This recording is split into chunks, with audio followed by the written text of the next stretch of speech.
How are we doing? Hello. Morning, good morning. Ow. Like, That early, huh? Never too How early are for you? Shrag. That's probably the understatement of the day. how are you doing, Scoob? I am a bit tired. I have been taking some, I guess, much needed downtime. Probably a little bit too much, maybe? I don't know. I kind of went through the Disney Plus app and binged watched the 1990s Spider-Man cartoon. All 65 Nice. episodes in a day and a half. Wow. Yeah, literally just. That's like I can't. It's like Thursday morning. I went in and I turned on. Did my normal morning routine. I come out, turn on all the computers, go and kind of grab my bowl of cereal, and then it was like I started watching Wednesday night, and then just kept going all day. I was like, the intent was to just watch like 2 hours worth, and then come in here and start working on video editing. Next thing I know, it's 11 o'clock at night, and it's like, okay, I'm going to go to bed now. And then Friday morning was like, well, I only have like 10 episodes left. Let me go through those. And I was done done about lunchtime, and spent Friday afternoon working on things working on things at the office, in my little office area. But, it was kind of nice. Just kind of watch some old school Spider-Man. I thought there would be more episodes, but I guess I was wrong. How about you guys? How are you guys doing? How's your week been going? I know Glad it's the Hey. weekend. I'm glad it's the weekend. I'm 100% agreement on that. Doing good. Got my coffee. Got my puppy sitting next to me. Got my cool new headgear, Mm-hmm. which totally matches my grandpa jacket that I'm wearing because it's cold. You know what? I've just got to say this for you, Hill. Did you see Brandon's tweet yesterday? No, I am not on Twitter. Oh, okay. Brandon put out a tweet thinking about, he was suggesting maybe doing some audiobooks and possibly doing a reading of the Never-Ending Story. And I got to say, with that little circlet on, you look like the princess from the Yes. first one. I'm just throwing that out there because it just seems to fit. It makes my heart so happy. Which, full disclosure, I have not watched that movie all the way through. I do not remember ever watching it all the way through. I haven't seen it in ages, like 20 years maybe. And to be fair, I never watched I'm familiar with Labyrinth. I can't remember the last time I watched it all the way through. But the other thing is like Legend. Never saw it. We need to Familiar do with some it, but I never watched it. I'm also thinking, does Sounds like a Leia good not wear? opportunity for some watch parties. Does Leia not wear one of those in the throne room ceremony at the end when they're giving the medallions No, out? no, I don't remember her having headgear. Aside it was from the necklace, aside from wasn't it? those like earmuff buns or whatever crazy hairstylist came up with that. Yeah, no, hers was more the necklace, wasn't it? That was it. Yeah, she had the big honking necklace. So Can good. we also acknowledge how adorable Shrag's hat is? I I need to expected singe it a bit something more. bigger because when I'm picturing Shrek's floppy hat, I'm thinking it's like like out to here. Twice as wide as he is. To be fair, if I was the size of a goblin, it probably would be. Yep.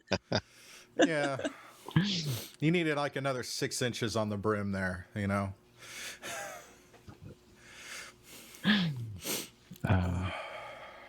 Well, before we get started, thank you, Mr. Chelly, for the donation of What did he do? whatever Scoob is going to give us. Uh-oh. Ah, good man. 10,000 bubbles. Let's see. I like it. Gift from the tricksters. Well, we say we like it. We might not when it arrives. It might be cursed. Well, that's item. true. Hi, Q. Yep. And of course, there's this one carryover from last week. It's a 1d10 heal. I think it might have been it's a thanks at Mayflower from Jasfar. So I don't know if that was intentionally for a heal or just kind of a thank you, but we'll just give you a 1d10 heal for if you're still needing hit points. I don't know if you do at this point because we've been in town. As I say, I think we had our long rest, so should be good. No. So, all right. What's the circlet of classing? Just out of curiosity. Circle. That- It's early. Are you Yes. trying to give us It's- class? Is that what you're trying to do? I Give us I some was class? wondering if it was that or it was allowing you to multi-class. No, it's just me being tired. Tired, I can understand. When I was typing it earlier, I did the same thing, but I caught it. I got cocky. That's my problem. I can understand that. But I do have a new stove coming in. It will be installed tomorrow. So Yay! my dad was my dad came over and was like, "Hey, let's help me." He took a look, verified that the outlet wasn't bad. It was the stove that had burned out, and he's like, "Let's go take a ride." I'm like, okay. Oh, So I went over and picked up ordered a stove, and first we were like, we'll take it, but he and I are both kind of a little overweight, a little tired. He's had some knee issues and whatnot, and we just got done putting together a shed, and it was like, yeah, we could totally just throw it in the trailer, lug it up the 3 stairs I got to get into that section of the house and install it. But then it's like, okay, what do I do with the old one? All this other stuff. Whereas, the convenience of having them just deliver, install, and take the old shit out. yep, exactly. Let the professionals deal with it. Yeah. PG. Hoik PG. it. Yeah, sorry. But yeah, it's just like, something to be had for the convenience of having appliance delivery, There are some things it's definitely worth splurging a little bit extra Mm-hmm. to save yourself the hurt and the time. Well, I mean, if they offer it at no extra cost, I mean, why not take advantage of it, Yeah, especially at no extra cost. Yay for new stoves. Also, yay for dads. Yep.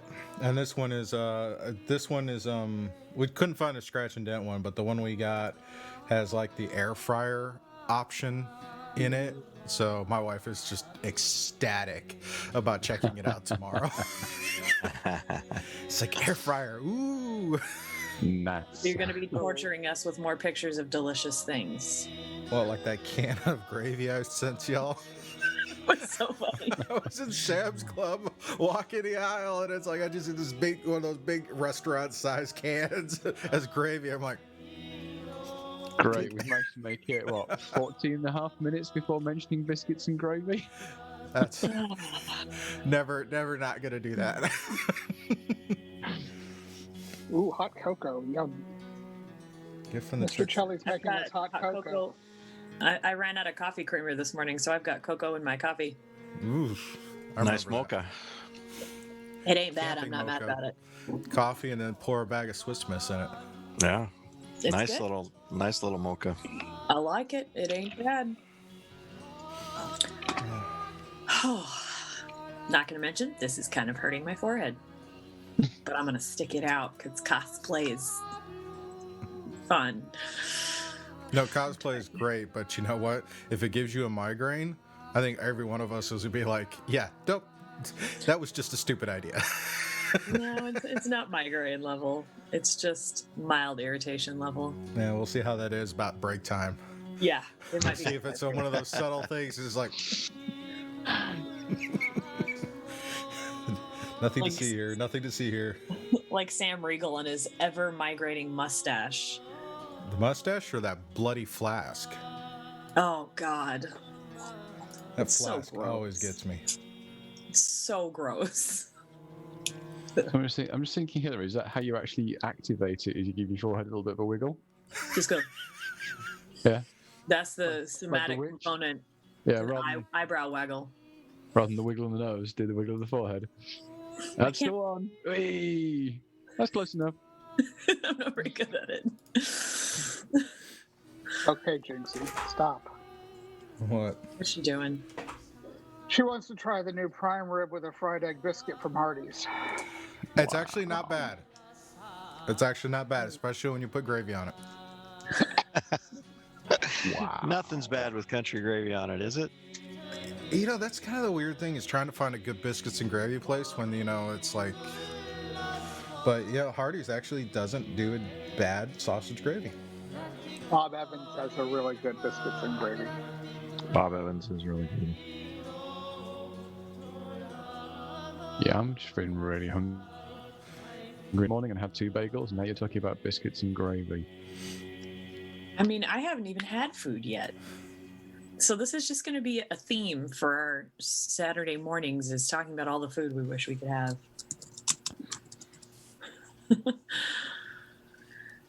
Well, Well, that's interesting. I definitely had D&D dreams all night last night of exploring a creepy basement. You not cleaning your garage out recently?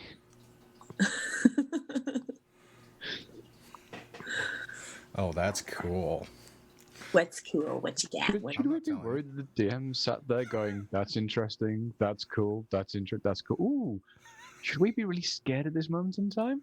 Yes. I'm thinking yes. Yeah, definitely. Okay, so I'm not alone then. That's fine. That's all good. Nope.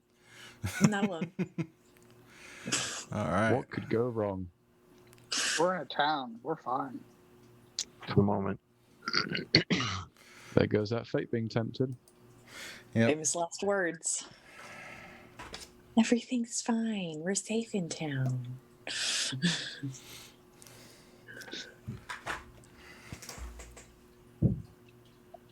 Oh, and yes, Q, rolling was involved.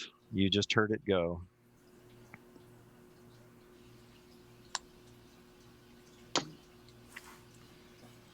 Okay, so that has been done. Hand that out at some point. Alrighty, so now that I think got some of the shenanigans out of the way, let's see. I got a Q wants me to roll a nat 1 on my next 20-sided roll. It's like okay. So, all right. So you guys are back We in. need to go back and persuade that woman to give it to us for free then.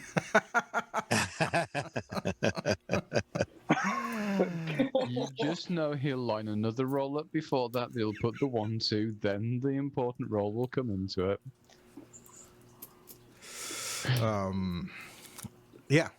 So, you guys are back in town, and had spoken with a couple of people and looking for some more items, and was referred to a pair of sisters that live on the northwestern side of town. One of them specializes in destruction type things, and the other one is good at restorative type things. It's a very duality dynamic between the two of them. Anything? What else are you guys wanting to do in town? Because you just got back, you turned in the cloaker hides to kind of offset the price of cloaks being made out of the displacer hides. I need a gem worth 50 gold pieces. Okay. It's not gonna be terribly. What kind of gem?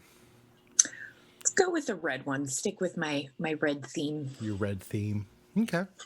It's not We'd too. also need to pick up 1 or 2 more immovable rods if the guy has them All to right. help protect our new little fortress. Unfortunately, he's out of he's out of immovable rods right now. He has a few that are on commission being made, but they're still a few weeks out before they'll be finished. Okay. And there's an inspiration for Little Red Riding Hat. Oh, you found a background that keeps it too. Oh, that's so cute. It's Little Red Riding Hat. I love it. That's exactly what the message says. So I'm just telling you. I love it. It's all good. Thank you, Q. So you'll find a gem, immovable rods. What else are you guys wanting to do? I mean, you're in town. It's your show. We're gonna go Yeah. talk to the sisters. We had a purpose for going to the sisters, but I can't recall what it was. Anybody? Well, there's definitely the spell components for Will. Yeah, I think that's all that it was. Yeah. It's just my spell components. I'm sorry, I don't mean to take much time. I just need another gem for one of my spells. It's all fine. Shrag's just looking at his empty pockets, going like, "Shopping? What's that?" Do you need anything, Shrag? I have some extra money. Actually, no, I don't. That's a really cool thing. I don't actually need to spend any money at the moment. Other than the scribing those spells, but that will come over time. It's going to take time to do them anyway. Do you need any ink or anything for your spells? Shrag will go, ink? And a little quill appear in his hand, and he'll literally just going to scroll your name on the wall next to him. And he'll look at it and go, ha, ink! And he'll click his fingers, and it'll disappear. All right, you are prepared. You don't need paper because you've got that amazing, enormous book, so we're good. For the goblin that has everything.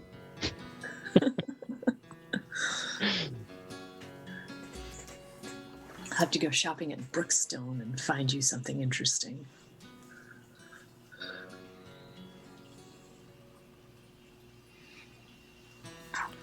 So, Scoob, I think that's about it. All right.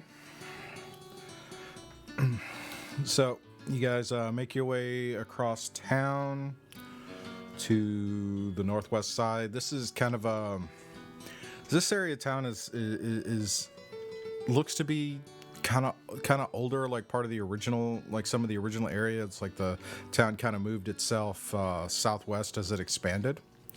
So some of these buildings appear quite older compared to the rest of the city, and you know they're not terrible. I mean, there's definitely there definitely have seen better days, but you know most old buildings have. And you come up to the location where the you were directed to, where it's the shop with the two sisters. And as you step in, you see a shop adorned with a variety of different components. Some of them are kind of really obscure components. Some of them seem fairly commonplace.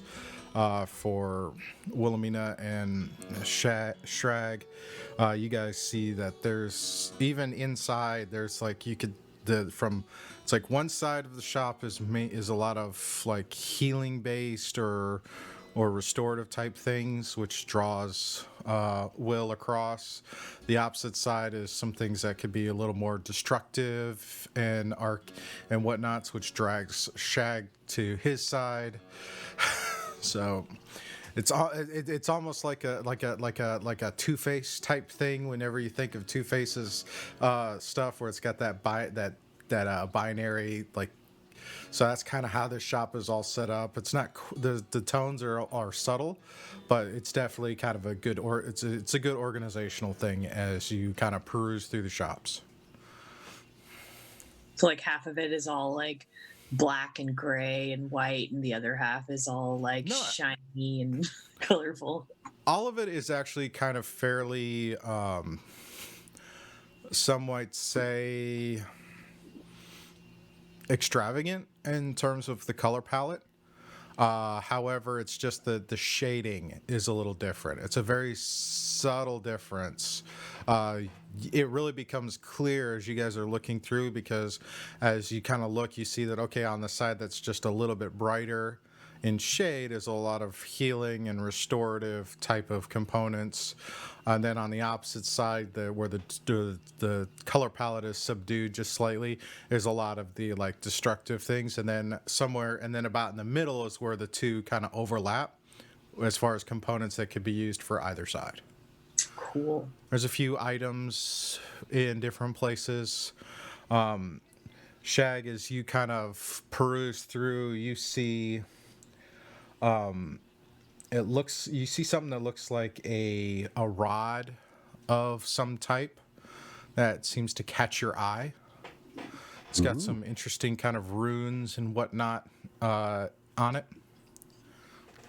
I shall sidle over and pick it up and start fiddling with it. Yep. So what Obsidian and Inari, what do you guys do? As you come in and you see the two of them just kind of start perusing. Just wait and see. Almost like you're waiting for a Kinda fireball hanging to go. Say again, Shad? Just Oh, kind of just- hanging out. Okay. I will grab my gem and head up to the counter. Okay. And who has the potions? There are various potions on the shelves here too. This is kind of an apothe. Like I said last time, this is kind of an apothecary kind of or component shop. A few bits and baubles as well. I was referring specifically to the ones that we have that we need identified. I've got them, but Shrag can do them, so we weren't going to pay for them. Oh, right. Yeah. Yeah, it's a little expensive. Never mind. I will just purchase my gem. Okay. So as you go up to the counter, you don't really see anybody initially, but after a little bit, from a back room, steps out a woman. She has kind of elven features, but they're not very pronounced. Kind of like you'd swear it's almost like a half elf, but the skin tint is kind of isn't quite tan like or whatnot like a high elf or a wood elf, but it's kind of a almost a little silvery tone to it.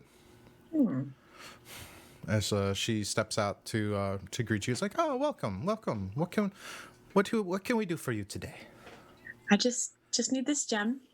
Oh, okay. That will be the gem's value is about 50 gold. So is that going to be efficient? Okay.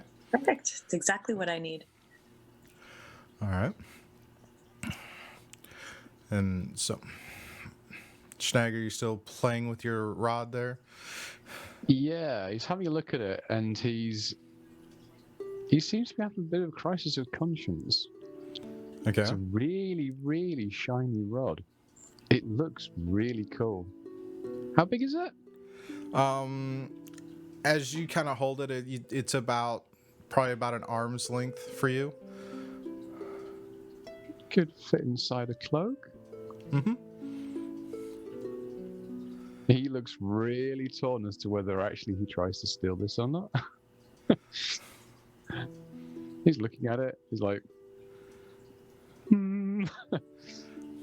Does he have any idea what it might be at all? Not really.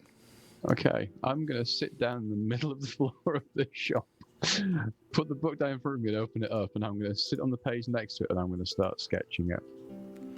Okay. Literally just middle of the aisle. Couldn't care less. Just world carrying around me.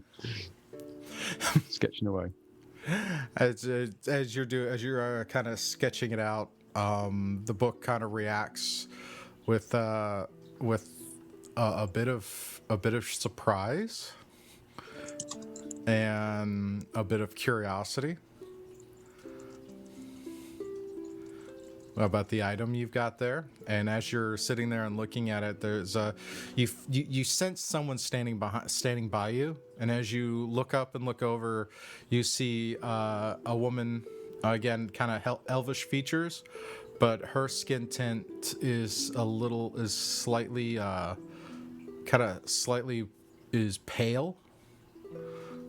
Compared to the other one's kind of a silvery, almost like a silver sheen to her skin. This one, her skin seems really pale.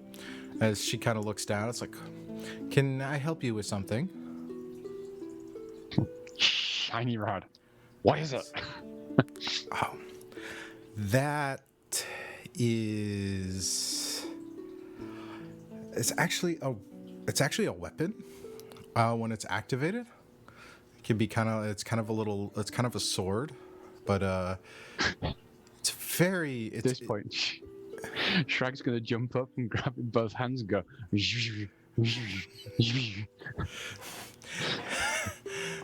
Oh, you seem quite fascinated with that, aren't you?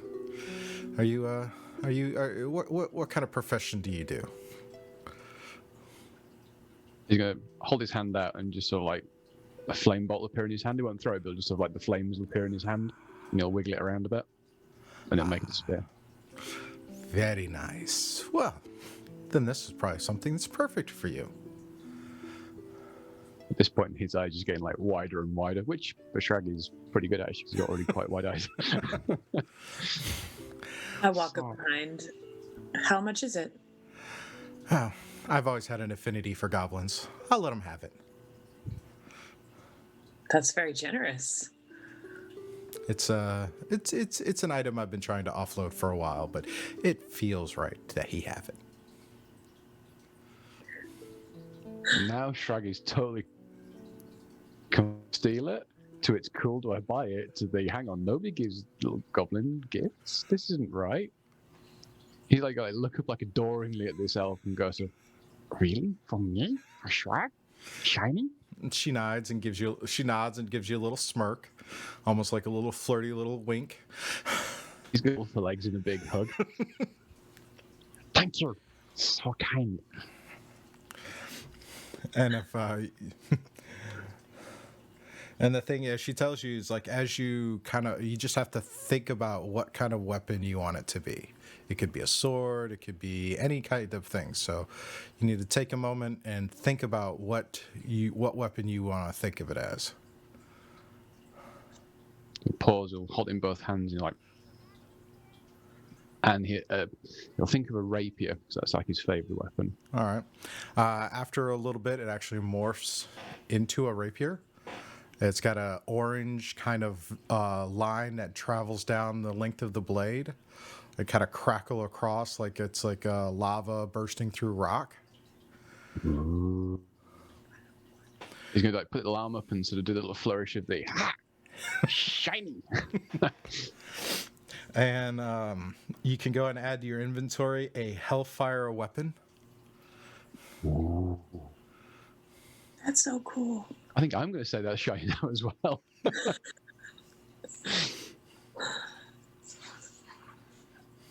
He's obviously, I mean, Shrag he's only a little goblin. It doesn't necessarily have the social grace of the world, but it's going to like, can I get anything for you? The adventure. Bring stuff back. Well, it depends on where your travels take you, but we're always up for different components and whatnot. And my research could always use more spells and items to look at. Is there any place fascinating you've been recently? He's going to look around a little bit surreptitiously and sort of side look and go, Shadowfell? Ooh, it's a very interesting place. Have you found anything interesting there? Oh, lots of books. You like books? I consider myself a student of sorts. Try and find you a nice gift then. Nice book from Shadowfell. All right. If you find anything that's good as far as the creatures or anything that are related to the Nine Hells, that is always fascinating for my research. At the mention of the Nine Hells, you'll look a little surprised, but like, cool. And he's actually going to, very rarely he will take it off, but he's actually going to take his hat off and do a very big flourishing bow with his hat. Thank you. Then ram it back on his head and pull it down tight. Mm-hmm. All right. That was very kind of you. Thank you. Can I ask what your name is? She looks over and says, maybe next time. All right. You keep your secrets. And you keep yours.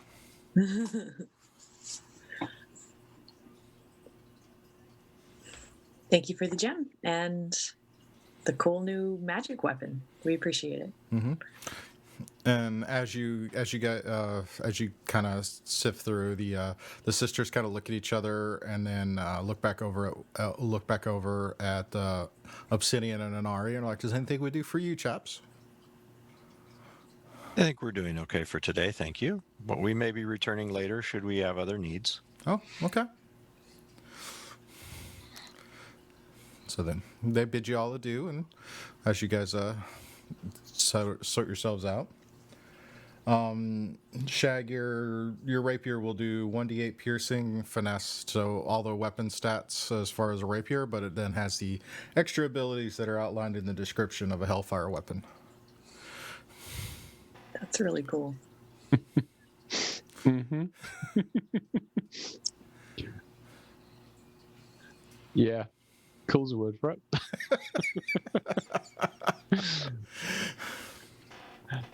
So, Shrag will have no idea about that whatsoever. Oh. As So you what kind do of you describe it into your book kind of tells you a little bit more about it. At which point he's basically like, what? Yeah, whatever. He'll happily skip back to join the others and like sort of he'll show it to an area and go, look, shiny rod.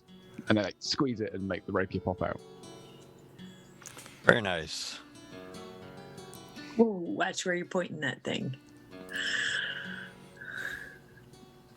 All right, the rest of the day is yours. What do you want to do? Did we have any other needs in town? Nope. Shall we head back to the mansion then?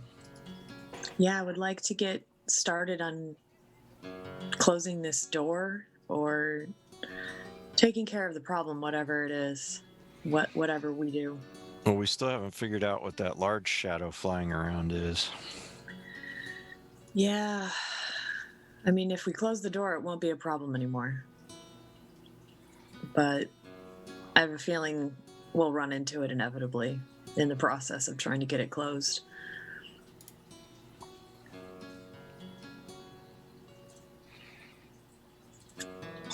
Mr. Lord Xanderghoul said that he might need our assistance in finding somebody to close it, right? I wasn't sure that they are convinced they really want it closed yet either. Yeah, we should see what he wants to do. Not sure that the choice is necessarily his. I think he reports to the guilds, if I recall correctly. Should we stop by the guild then while we're in town? Could talk to Mr. Ramergen while we're here. Okay. Go ahead, head toward the guild hall. Okay. As you step in, you see the clerk doing what the clerkly whatever clerks do, and they've got to handle merchant reports and inventories and manifests and stuff. So he's kind of busy at work as you guys step in. Is the guildmaster available for a brief meeting? Should be. Here, let me check. And he heads up. After a few minutes, he comes back to us. Yes, guild. Ramagen will see you for. He's got a few minutes, and lead you up there. So you come into his office, which you're familiar with, and he's sitting there at his desk, kind of looking over some papers, and looks up to see you. As, oh, my friends, what brings you back? Things are going good in the Gap, I hear. We're getting some things cleared out. There's still some work to be done, I believe, but we're in the process. The question has come up, though. We are wondering if there's interest in completely securing and closing out the portal to the Shadowfell, or if there is some interest in perhaps keeping it open and researching, or maintaining a garrison there to make sure that there's nothing coming out that shouldn't be. But you might have interest in excursions into the Shadowfell, and so just wanting to make sure what direction the guilds wish to go in this matter, and whether we're closing it or allowing it to remain open. That's still kind of a debate topic. We need to get there's still messages traveling back and forth, so it's still an ongoing conversation. However, there is an interest and an argument to keep it open for potential profits. Shadowfell, whether it's to the academics or to adventurers, still weighing the risk of keeping it open.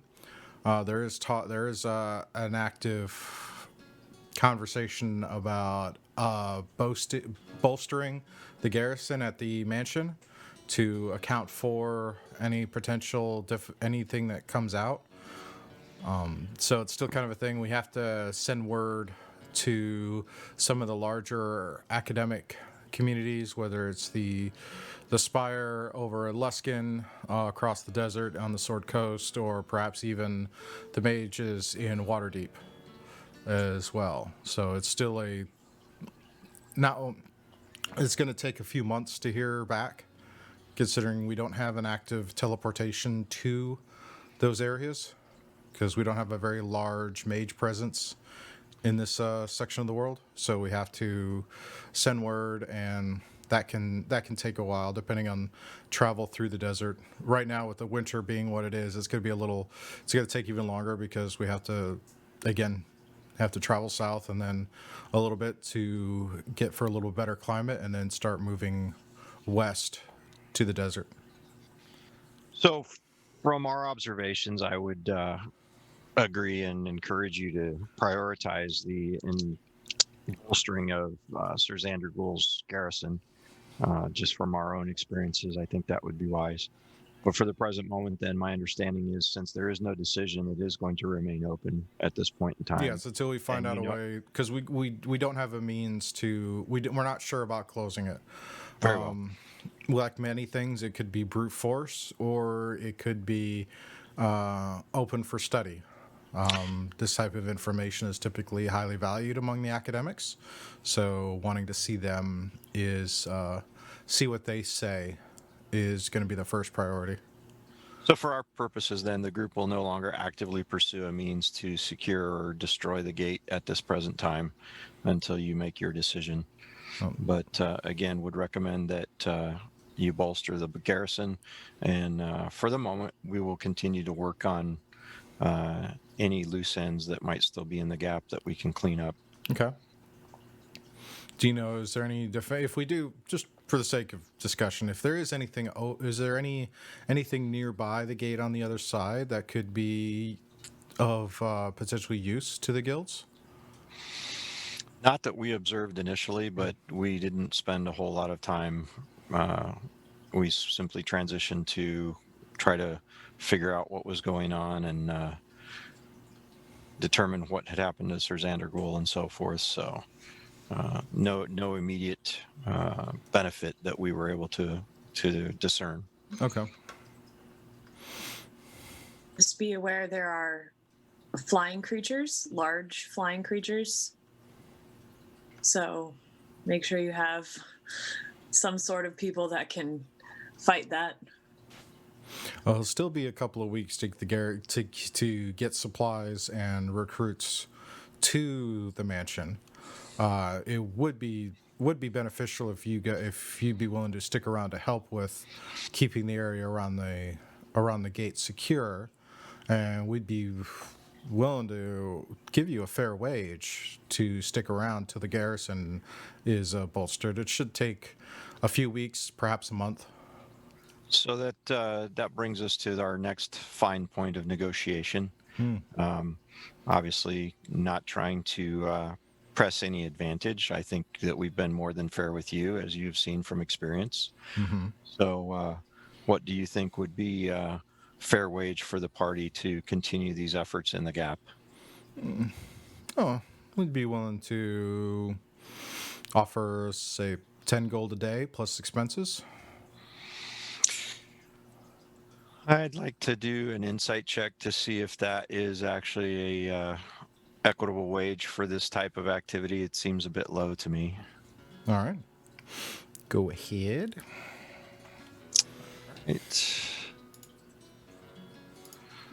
That will be a 22.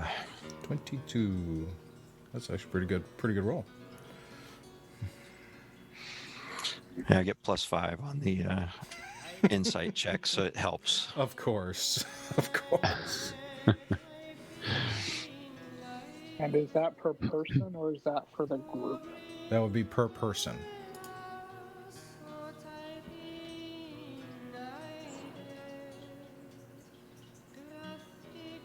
10 gold a day, taking on things like displacer beasts and ropers and cloakers seems a little low to me. And whatever that big flying thing is. Yeah. Yeah, we haven't seen the worst of it yet. Shrag sort of like looks up and seems to be thinking about something, and it's like, huh, does turning the splicer beast into cloaks count as expenses?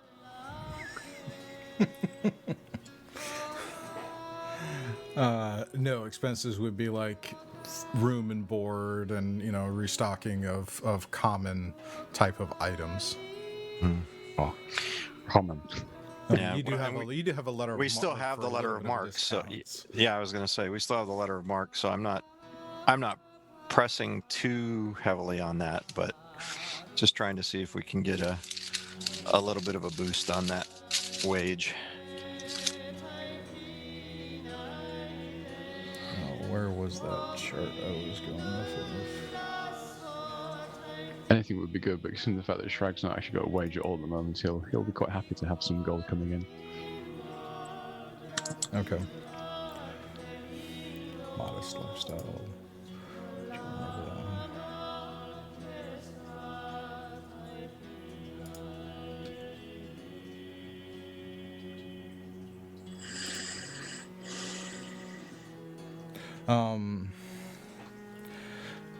Yeah, 10 gold is actually 10 gold a day per person is actually a very high wage, considering most when you look at wages for lifestyles and whatever, most common is a gold a day for like a modest lifestyle. Again, though, that would be like a work type of environment where you're Yeah. going to from work, not a Well, risking your life adventuring kind of a situation, right? Well, an aristocratic type lifestyle is typically 10 gold. So for adventurers, 10 gold a day to stay at the mansion All right. and help patrol. So How you're about if, more than welcome to try and negotiate a higher rate. I mean, that's what up I was to going to say. I'm gonna try to use my persuasion, which was a 19, and see if I can boost him up 5 gold each, so that we'll get 15 instead of 10. Okay. And considering I have the Nat 1 thing, which I will use now that I get that off of my back. I should have boosted it more then. 15 gold a day plus common expenses. Plus expenses. Yeah. All right. That's And then good. we keep the letter of mark. Okay, I'm good with that. Okay. He sticks out a hand and to Well, shake on it. Shake on it. And calls to his aid to draw up guild contracts for all of you. And then as you each get your contract and you read through it, at the end of it you see a curious byline of Tamazar Esquire, Waterdeep. I was wondering if I could have Tamazar review these for me and make sure that they're legit. So, but since he's already on the contract, I guess we'll take it as is. Shrag's going to point to that name at the bottom and go, hey, is he trustworthy? Who that guy then? Ramajan's like, he has really binding contracts, so Is there anything in there? Because we know your contract. Is there anything in here that would cause me not to want to sign it? You want? roll an investigation check. I was going to say insight or investigation. That's it. It's a written document, so insight is someone's emotions. All right, you got it. This one's investigation to read through all the print. 14. I got an 18. Will and Shag, do you wanna investigate your contracts too? Yeah. Okay. We'll have a look. It's fine. He knows how he's going to sign it. 9. Well, this looks like a perfectly legit thing. Doesn't seem like anything's out of the ordinary. Obsidian, you see, you kind of read through, and it has everything's kind of filled in. $15 gold a day, plus expenses. Expenses are classified as common items needed for the function of your duties. Room and board, of course, covered by the guild while staying in the Twilight Mansion. the letter of marque. Everything else kind of looks good, even in the fine print. Anari, as you're reading through, there's a small section in the fine print saying if does not cover funeral expenses or anything that is incurred in the unfortunate event that you are no longer to perform your duties due to death and dismemberment. I'm going to point out that section to the group, and I'm going to ask for an amendment from Mr. Ramajan of not anything extravagant, but I would at least like our funeral expenses covered. Also, does it have a time frame on it? X number of days that we are stuck here doing this? No, it says in there until such time that your services are no longer required. I'm gonna they could ask keep about us here for 18 years. I was gonna say I'm gonna ask about that particular section as well, and I want it to be a mutual clause where either party can end the contract. Or at least a not to exceed X number of days, like 3 months or 6 months. Because otherwise they could never do anything and we'd be here forever. The other thing, as you bring this up, he says, "Well, this is kind of a standard fare for our guilds, especially if in the event that we need help, that we can call on you to come back, and we can be confident in the knowledge that if we call on you, you will come back to help out should something happen. Doesn't mean you're required to stick around." I would be more than happy to amend that clause to reflect that, so that it's a mutually agreed upon. We'll return to assist as able, but I don't want it to be an indefinite, open-ended contract. Okay. I don't want our party to be subject to the guild's whims and orders at all times, if that is agreeable. Okay. Go ahead and do a persuasion. I am going to use one of my D6 inspirations, so that is going to give me a 28. All right. He agrees to the terms and writes in the amendments on the contract before, and then as it goes through and then has a spot for each of you to sign. If everything is amenable, then each of you would put your signature on the contract, and that'll be the end. That will secure the arrangement, so to speak. I take out my phone and take a photo of it to make sure we have. It's fine. Shrag will step forwards and he'll pull his little quill out and he'll sign it in red ink. He'll then hand the pen round to everybody else to sign it. I look at mine awkwardly because I signed mine like 5 minutes ago without really reading it. I'm like, I'm gonna say thanks to Shrag, but I'll use my own quill and ink. And No. Use this one.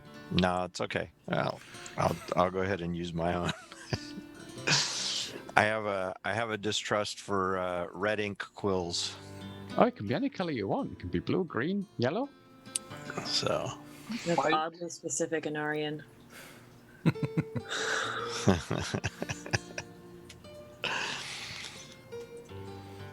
All right.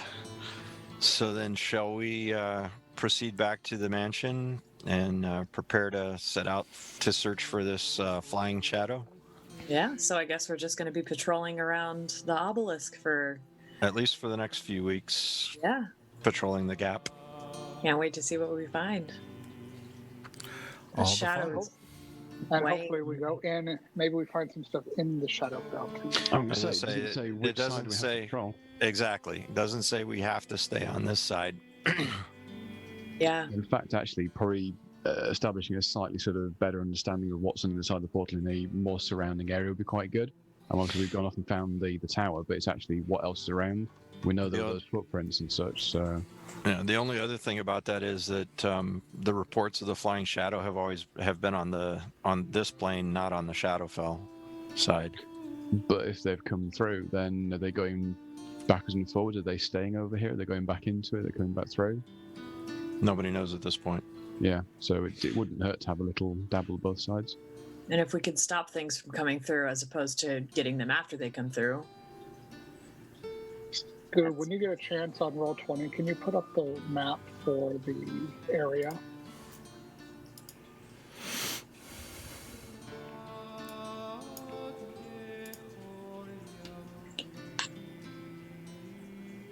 I'm excited to do some exploring in the Shadowfell.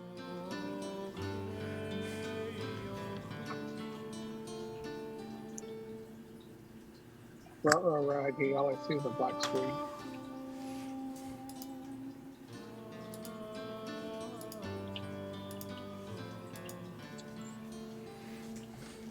Yeah, can you bring? I'm sorry, the other one, the one of the area. Right around the obelisk. Mm-hmm. I think there was like a Y canyon, if I remember right.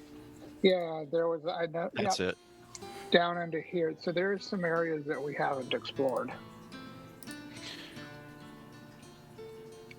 Yeah. Because the obelisk was in this one, right? No, obelisk is in That one? up in this area. Okay. So what's down here? We haven't gone down here then. Where did we kill those zombies? Was that over here? I'm not sure. Scoob. Yeah, I just saw Okay. that blue ping. Yeah. Okay. So yeah, we haven't done the southern branch then, and we haven't We're done gonna head that way. the northern branch. I don't think. Well, this is the east-west passageway. So that's the east, and this is the west. Okay. The mansion is here. Is that right, Scoop? Right, mansion is here. I thought it was more. Okay. Yeah, So your there's the your east, path your path will the gap actually goes east or left right across along the top, Yep. and then Mhm. it was Here that dog leg that comes around down that leads to the obelisk. Is that as you come down to this fork, you move into this side, and the obelisk is actually right about here. So it's down at the end. Mm-hmm. And we So haven't we been wanna- down on this one. Yeah, we want to go down and explore that. we want to come down into this area. Okay. That should help. So you want to come and investigate this area right here? Yep. Okay. Cool. All right, so traveling through, as you guys prepare to travel through the gap, there's another merchant caravan that's getting ready. A couple of carts, some guards, and yourselves coming through, and you all arrive at the gap fairly unmolested because anytime you perceive something's up, you guys signal because your perceptions are like stupidly ridiculous. So you're able to guide them through cautiously without them blindly intervening with anything. At one point though, during the travel, you do sense something is in the area. Something Watching is. us? Yep. What part of the trip? What part of the travel? As you get to be about here when you're getting ready to move around on that toward the end of the day, it's kind of everything's kind of a twilight type of thing because it's this time of year. But you do sense something is about. That's Tyrant. Is that north- what we're sensing? No, You had that feeling that we're being watched. no. If you want to make an active perception, then possibly might. I would like to do that, and also I would like to know: is it on the north side of the trail or the south side of the trail? Roll that perception, and we'll find out. 30-20. Okay. Is that something we can all have a go at? Yep, you can all have a go at it. Cool. Because I'm taking the assumption, right or wrong, that because of the high perceptions of everybody, anytime you kind of get a feeling something's up, you're gonna. We'll all perk up our ears and listen and. Mm-hmm. Yeah, I got a 22. Okay. What's the B on the D&D Beyond? Is that a It's a 20? 20, nat 20. I got a nat 20 for 25. I don't have a really cool nat 20 graphic to throw across the screen like some other people. Future commission work. Get on it, Mayflower. I'm just kidding. You're amazing. Oh, is she in? Good morning, May. Oh, she's not here yet. I'm seeing No. her come on yet. She might still be sleeping. She was here last night, though. She'll watch this eventually. Oh, yeah.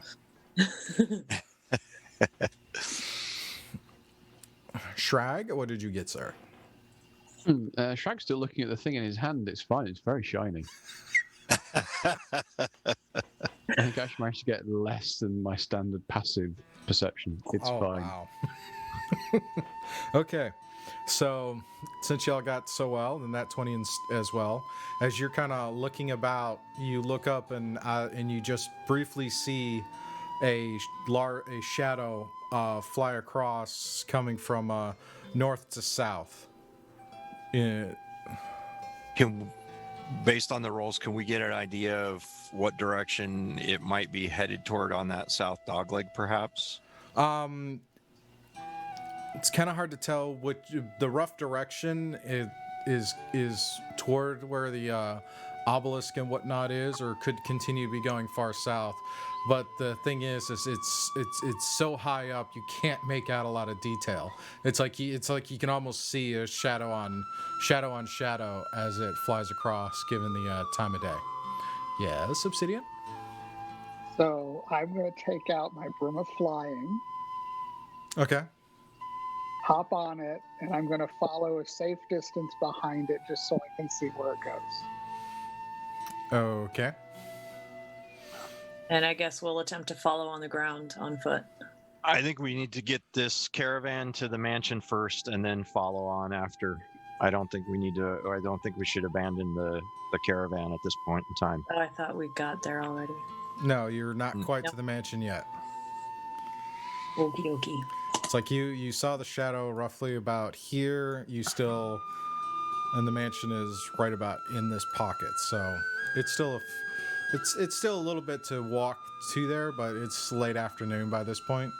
Okay. So Let's trust that Obsidian will keep himself safe, and he's got his sending stone if he needs anything. So we'll go ahead and continue escorting the caravan to the mansion while he follows at a safe distance on the broom.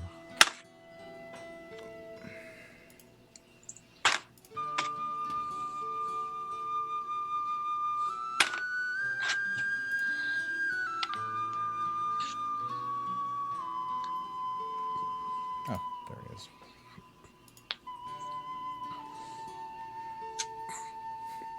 How fast is your flying on that broom? So Mr. Chili actually put it in the thing, but it has a flying speed of 50 feet up to 400 pounds, but the flying speed becomes 30 feet while carrying over 200 pounds. Okay. I am carrying only 52 pounds of equipment, and I weigh like 120 or something like that. So I am under. You're under 200. the 200, so you're flying. I have a 50 feet flying speed. 50-foot flying speed. Okay. All right. And yep. Need you to roll a survival check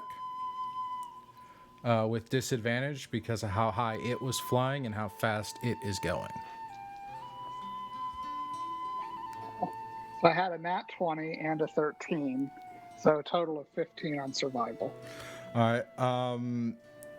You managed to get up as kind of on a last beat of where it's going, but as you kind of compensate for the trees and the mountains and adjusting, because it's high enough where it's just bypassing all of that, and it's flying at double your speed. So it's after about an hour or so trying to keep up, you end up losing sight of it. Okay, where on the map do I lose sight of it, or are we off the map at this point? Probably about here. You kind of lose sight of it. And it's heading which direction? It's heading in this direction roughly. Okay. All right. So then I will make my way back. I'll use my sending stone to to call Anarian and let him know that I'm heading back and I'll meet him at the mansion. All right. Go ahead and give me another straight survival to navigate your way from where you are to the mountain or to the mansion. 19. All right. Takes you a little bit to orient yourself, but you do make a beeline for the mansion. Okay. And after about the time you arrive is when the caravan gets to the mansion as well and starts breaking down the carts and the horses, and the staff are out there helping kind of stable boys and whatnot to try and get everything situated for the night.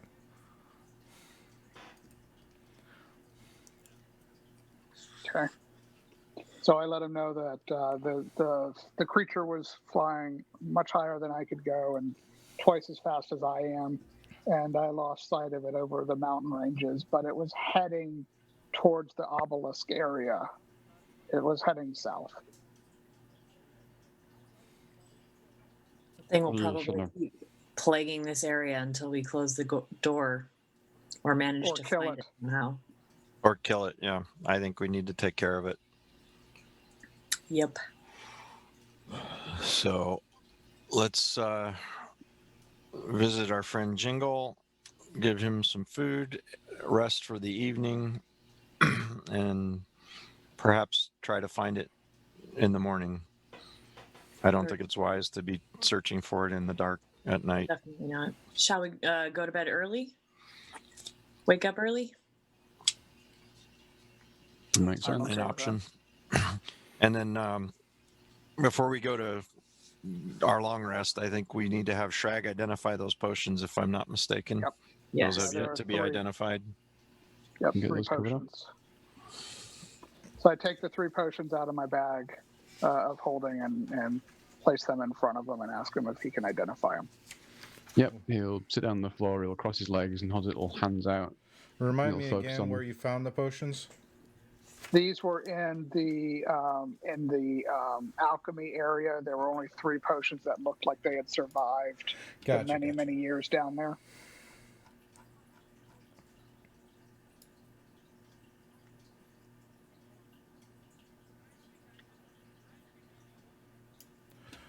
Alrighty.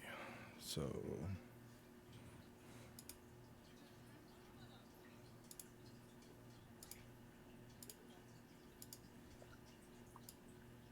Since this is where the party is at.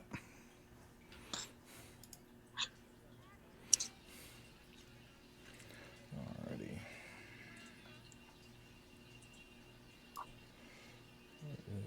Okay.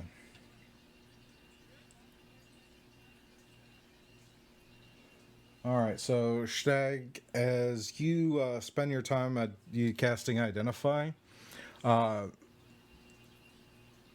2 of the potions you attempt to figure out what they were originally, but they kind of due to their age, they've transitioned into basically a type of poison. So they've been there long enough. They kind of lost anything beneficial, and now just poison. The last one is a potion of delusionary flying.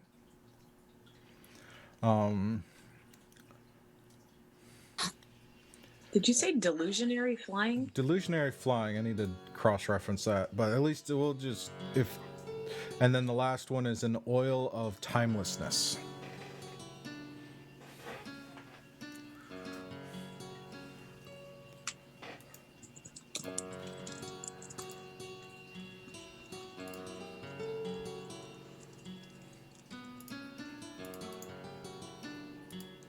That may not be something that's in 5th edition. Yeah. So is it some kind of cursed potion that makes you run around flapping your arms like you're actually flying? Right? Like, what is delusionary flying? It's a 2nd edition thing. I'll have to double check. We'll just call it a potion of flying. Huh. So for the potion of flying, I go, I have a broom. Does anybody need to fly? To be able to fly? I mean, any of us could use that. As I say, for now, for purposes of keeping, why didn't Will keep it? Okay, Will, you've got it. Why me? Because you're the cleric, are you not? You're the potion expert. I am a cleric. So you have a potion of flying. Okay, cool. I mean, I think it would be pretty funny to see Shrag flying around, but that's just me. John, do you want the two Well, if- poisons that you can add to arrows or to a sword? Yeah, I'll go ahead and take the 2 poison vials. Okay. And then the last one, we'll wait for because I don't think Oil of Timeliness is 1 in 50 edition either. And then before rest, of course, we visit Jingle and give him some treats, and then Anarian's going to take a moment to go sit by the fire and take out a piece of parchment that he has in his pack, and he's going to sit by the fire folding and create some origami figurines, a swan and some other things, and then he'll very slowly toss them into the fire after he's created them. Okay. Do you mind if I ask what you're doing, Anarian? Just thinking about some things, and sometimes the folding helps. That's really cool. Maybe you could teach me how to do that sometime.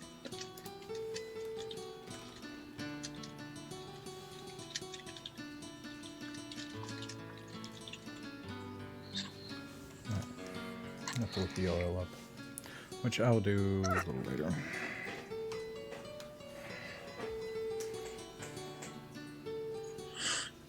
So you just use it as like a meditative sort of thing? Something like that, yeah. It helps me to process some thoughts. Where did you learn how to do that?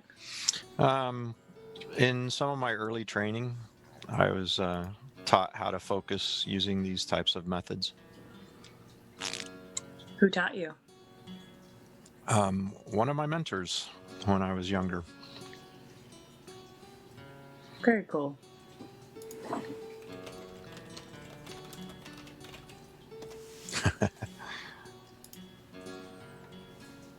Mushrooms. The chat's got some interesting ideas on that delusionary flying thing. Yeah. I will take a moment and look it up during our break. I have all the second edition books behind me, and this is original module second edition, so there's still a few surprises. Oil of Olay. Oh, God.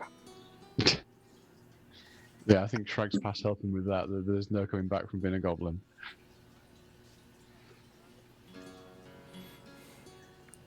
So Was that part of your rogue training or part of your paladin training?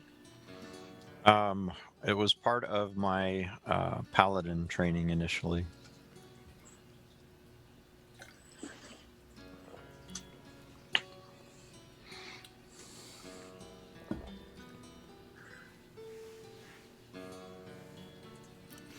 alrighty. I wish I could do it in real life, actually. What, origami? Origami, yeah. Yeah. I had a friend in high school who could do it and did some really, really, really cool shapes. Cool. I can make a fortune teller.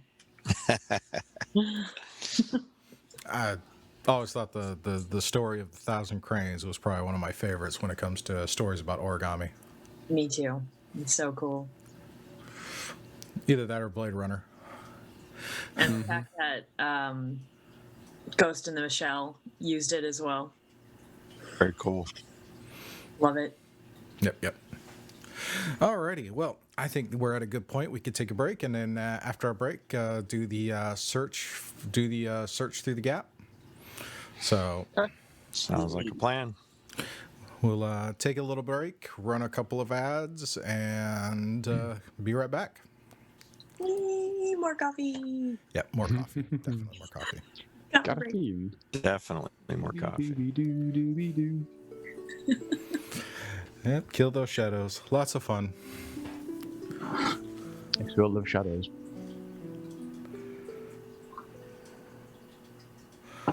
was gonna do. Oh yeah.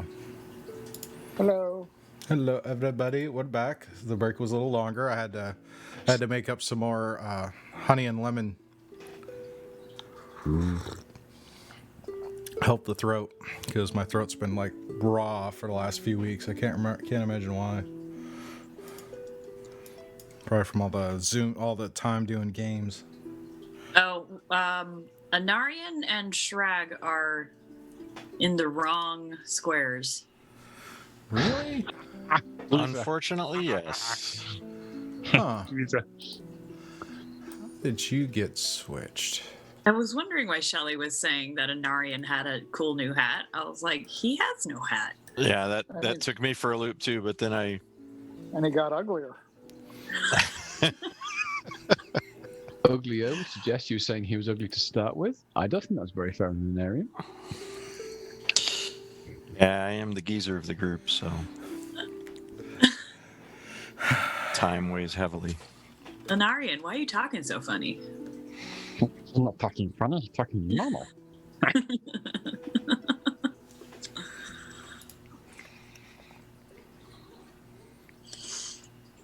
Excellent. Crisis averted. It's a long rest, breakfast. Oh yes. All right, don't you start talking about food yet. Actually, you know how paladins talk. It's like, I am the paladin Dimitri. I am a paladin of paladiness and goodness. Paladin of the Paladinos. I think that is very stereotypical, and I don't think that is how I'm going to approach it. From shade. Well played. Beautiful. So, paladin without an English accent, how will we cope? I'm not sure you can. I'm not sure you can either, but And it's he worth a and he try. does origami. And he does origami. Could always do the Zelda voice. Thank you. No. That would No, not thank be you, very Mr. difficult. Shelley. Musical chairs. When in a new character spot, you have to act as that character. Nope. Yeah. Oh, fine. Pass. No, That would no, just no. be us. That would just be us making fun of each other for 2 hours. What could go wrong? Well, before we get too far, I'll go ahead and read this to He's the got his chat. books out. Oil of don't know what- Timelessness from 2nd edition. When this oil is applied to any matter that was once alive, leather, leaves, paper, wood, dead flesh, etc., it allows the substance to resist the passage of time. Each year of actual time affects the substance as if only a day had passed. The coated object has a +1 bonus to all saving throws. The oil never wears off, although it can be magically removed. One flask contains enough oil to coat 8 man-sized objects or an equivalent area. So, that is the oil of timelessness. As for the other one, which we took off the delusionary and just made it a potion of flying, so we don't need to go anywhere with that one. So, yay! Okay. Hey. I was a little afraid of what delusionary flying would mean. Delusionary is from 2nd edition is a modifier to a potion, so you can make any potion delusionary.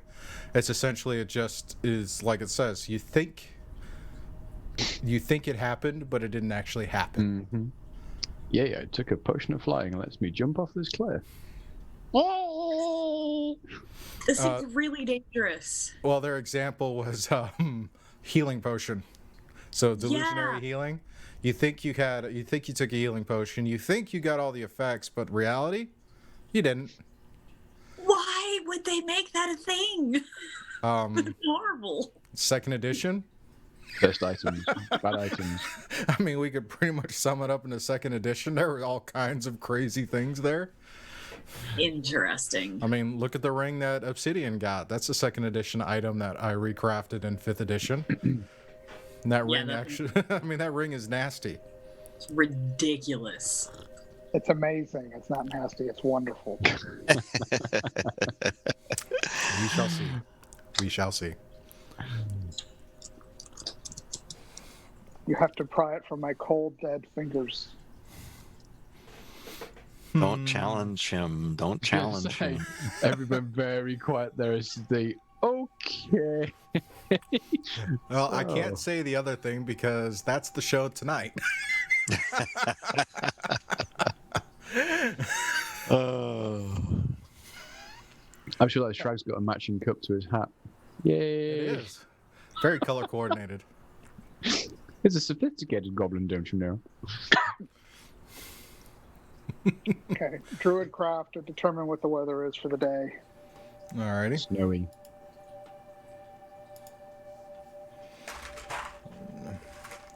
Two. While we're eating breakfast, do we see Okay. Jingle so that we can give Jingle some Give food? Jingle his treats. So hungry. Before we take the long rest, I am going to embed into the ring of spellcasting a fireball, and when we wake up the next morning, I'm going to prepare a scroll of Snillock snowballs. Alrighty. Just thought I'd throw that out there. Oh, Excellent. wrong book. Right book. Snowballs. You must have been dreaming about Mount Gacchus or something. Ugh. I can think see you we're when all that. very done with that place. Just saying. Alrighty, weather forecast is its normal weather for the season. Cold. Extremely cold. Excellent. Alright. There is no pronounced wind at your level. And there is a heavy snowfall today. Ruh-roh. Alrighty. Break out the snowshoes. Means gray and cloudy. Yep. Well, I mean, there's no. It's twilight. It's a dim light. So, and then a heavy snowfall today. So, loads of fun for exploring. Let's get to it. On we go. Okay, on we go. So we're going to head down to that little area that we want to investigate. All right. Minimize that. Don't need that. Alrighty, so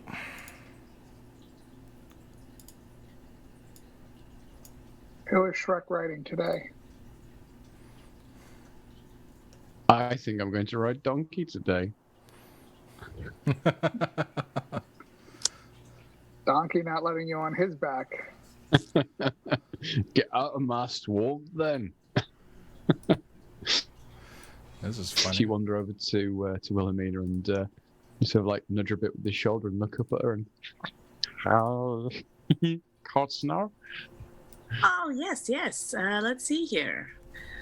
Alrighty. I take a poof ball out and throw it, and it becomes a little rat. I'm like, Don't think you'll be riding that. That's gonna be That's a little not hard to gonna work. ride for sure. Mm-hmm. let's try again. Take another poof ball out, and I throw it, and it becomes Mufasa. Not Mufasa. What do we call him? Scooby Doo. Scooby. Oh, the Mastiff. No. The The lion. lion. Gotcha. You ready, Is the Shrek? lion hungry? Yeah. Here's the little Shrek. Hi.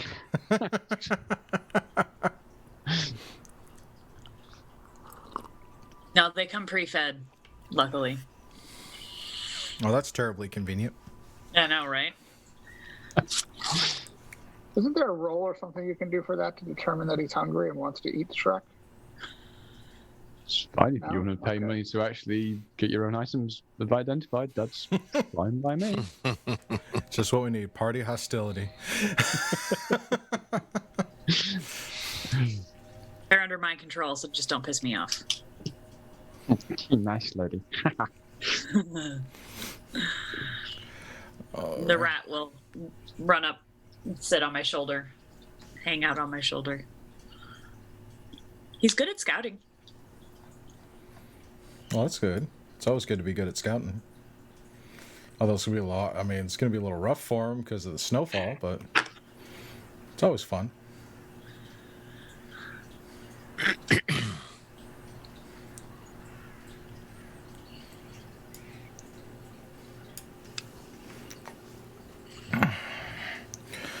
Alrighty. So, what do you guys wish to do for the day?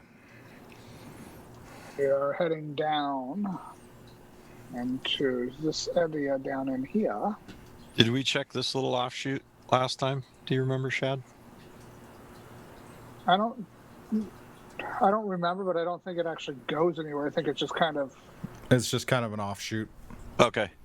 Never mind then. So it's about 5 miles from the mansion. As you guys progress down, would like you to.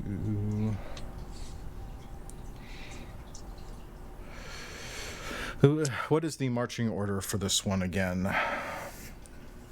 Is it still Anari in the front, or Obsidian in the front scouting ahead? Anari in the rear for the rear guard, and Will and Schnagraz in the middle? Yep. Sounds good to me. Or Okay. Obsidian, go ahead and roll a D12 for me. 12. 12. 10. Alrighty. First leg of things goes by pretty quietly. All right. Next one in the order, I believe, is Wilhelmina. Go ahead and roll a D12.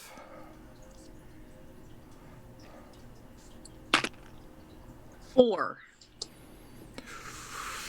That's a little rough, but it's still quiet walk for the next leg. Shrag. I've got an 11. All right, things are quiet for you as well, and Anari. Also 11. Okay. You're about halfway through the distance, coming up toward the end. So one more round, starting with Obsidian. 6. All right, and then Will. 9. All right, Shrag. 2. All right, Anari. 12. Okay, it's a quiet walk for the 5 miles. Nothing is sneaking up on you or comes to attack you. That we know of.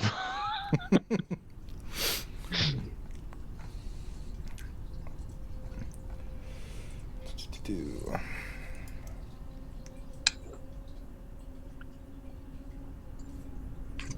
that.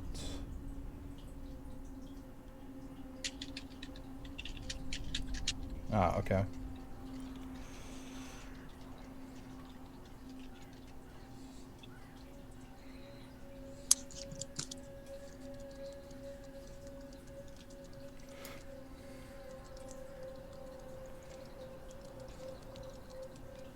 All right, so as you are coming up to the end of this gap area here, you see it kind of pretty much just seems to end right there. It's just kind of a natural cul-de-sac. There's a high wall that at the top of it is the tree line and more of the forest. It's about a 30 feet up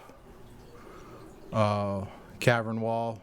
For this kind of ravine that you've walked in through. I'll pull out the broom of flying and hop on it and take a peek around. Okay. Go ahead and roll an perception check. 18 on the die plus 8, 26. So as you fly up and start looking through the tree line, you're not seeing anything out of the ordinary as far as the forest and the woods. A couple of birds here and there, kind of nesting or hanging out. You see an owl that's sleeping in one branch. A couple of small critters running around.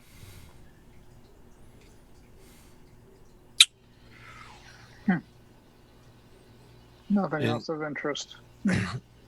Searching the walls of the ravine area, is there any means to climb up to maybe get up into the upper level area?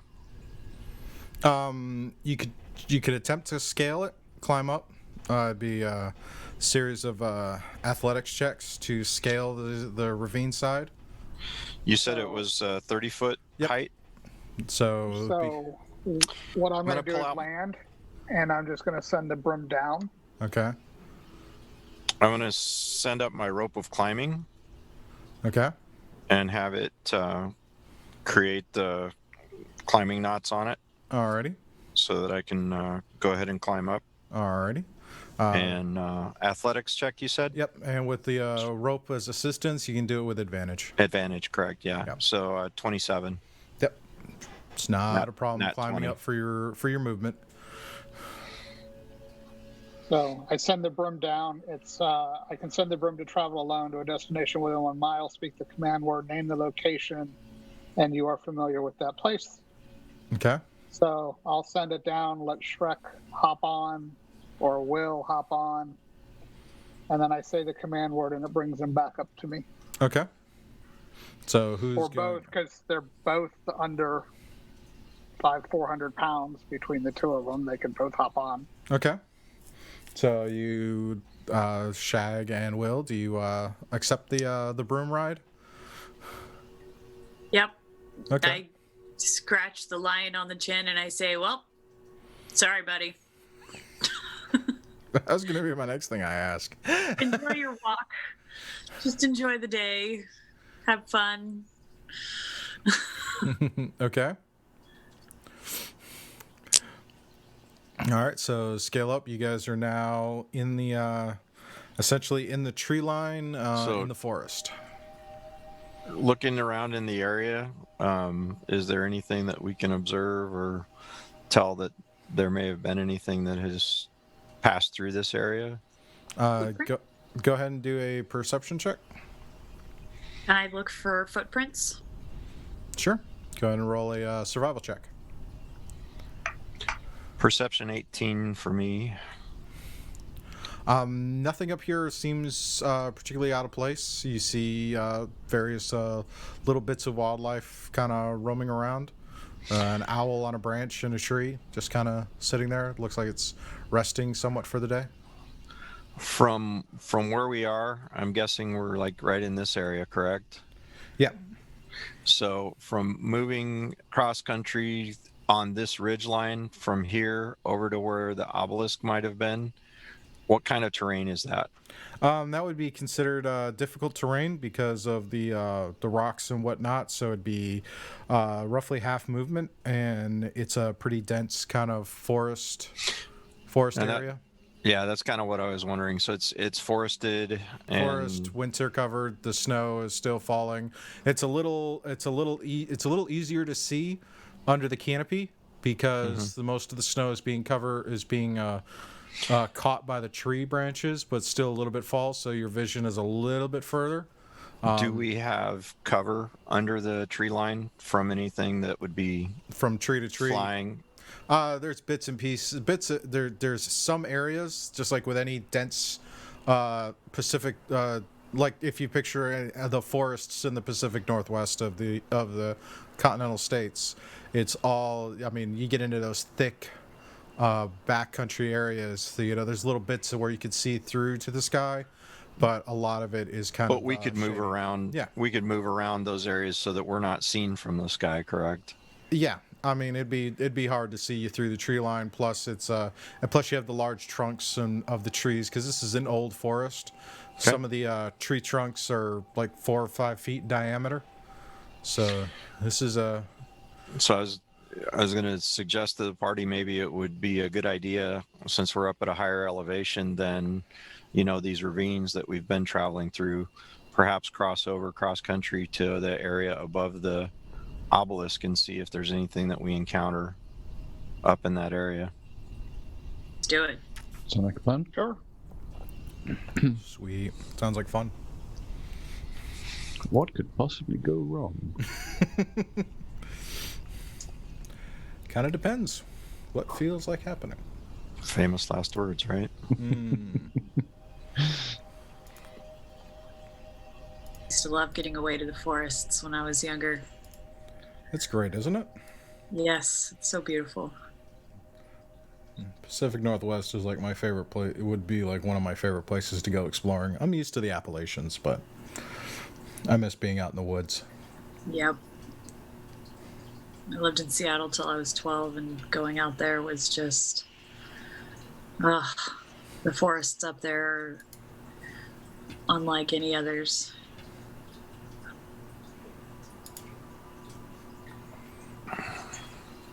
Sweet.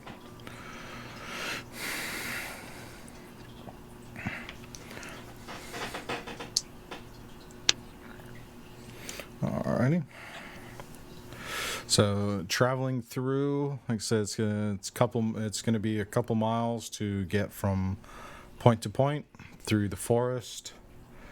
Same marching order as before.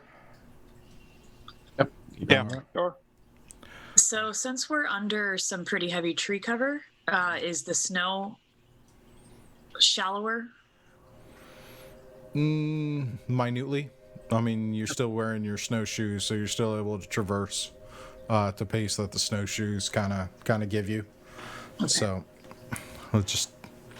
we'll run through pretty much one round to see if there's a random encounter and go from there, starting with obsidian. Oh, 1.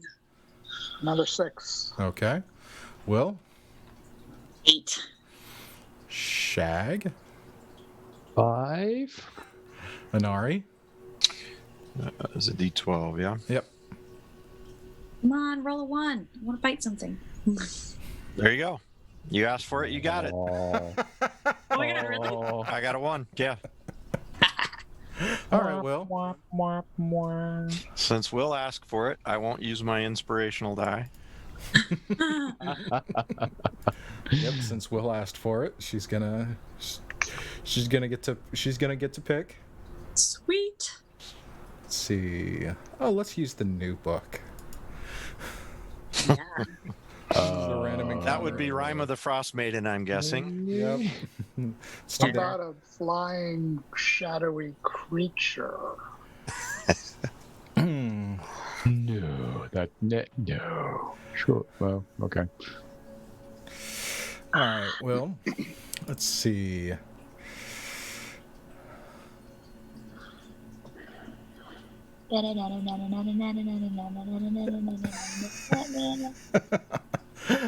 Yep, pretty much. All right, well, go ahead and roll a percentile. Cool, I get to use my D100. Is that a dice or a tennis ball? It's a dice. It has numbers. Good lord. Isn't that cool? Okay. It just takes forever to stop. Now when you have a box, it rolls into box and then stops. Eee. 33. 33. Ooh. A claw. 33. Alrighty.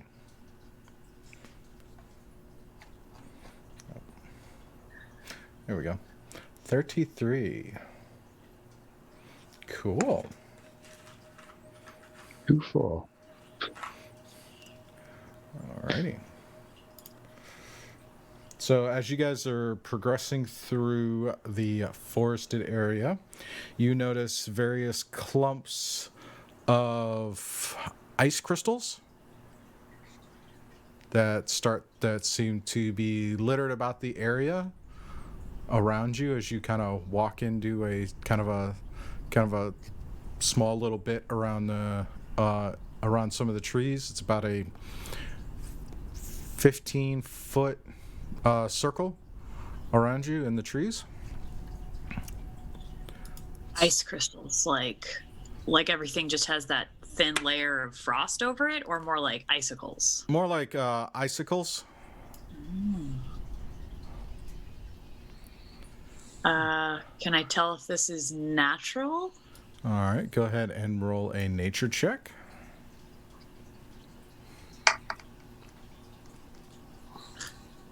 Five. 5. All right.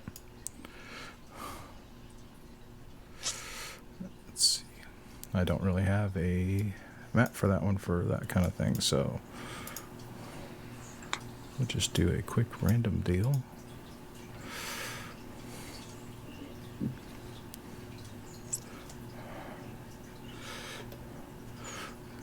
Let me take a moment to set this up because this is completely out there. On the fly. On the fly. Don't say wing it, because that refers to flying creatures. Oh God. I didn't say wing it. I said fly. That's what I'm saying. Don't say wing it.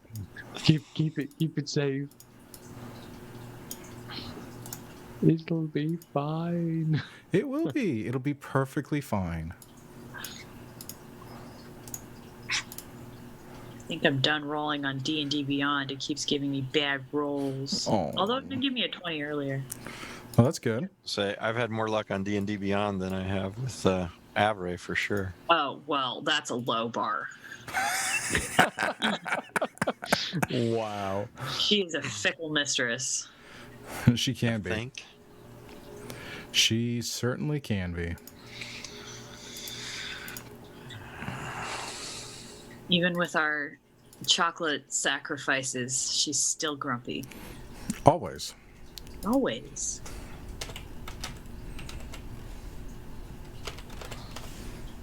Realizing how difficult it is to keep one of these things centered. Just don't move.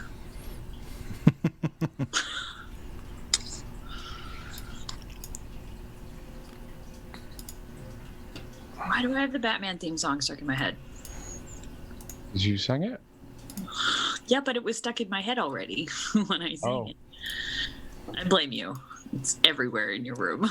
That is true. That is, yeah. I'd say sadly true, but no, it's just true. It's not sad. It's good. I've been sharing the news about the heart that turns into the. It's hard to do. The bat symbol.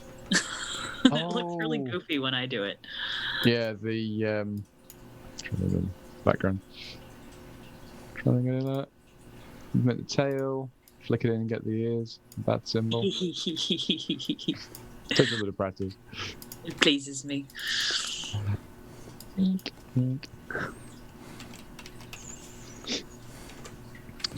reminds me, I need to get some Batman pastry cutters. Oh. And then you're going to send us all proper biscuits.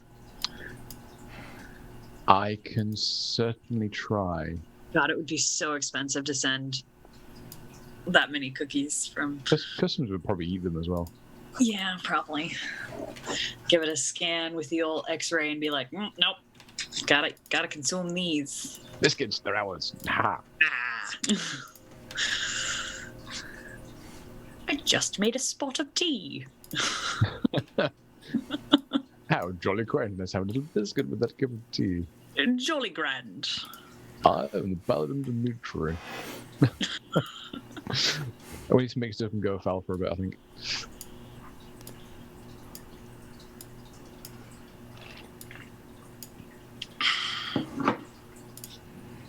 Ooh, the map just refreshed. Uh-oh. I'm trying to ignore the map and read my spells. That's fine. Everything's fine. So many spells.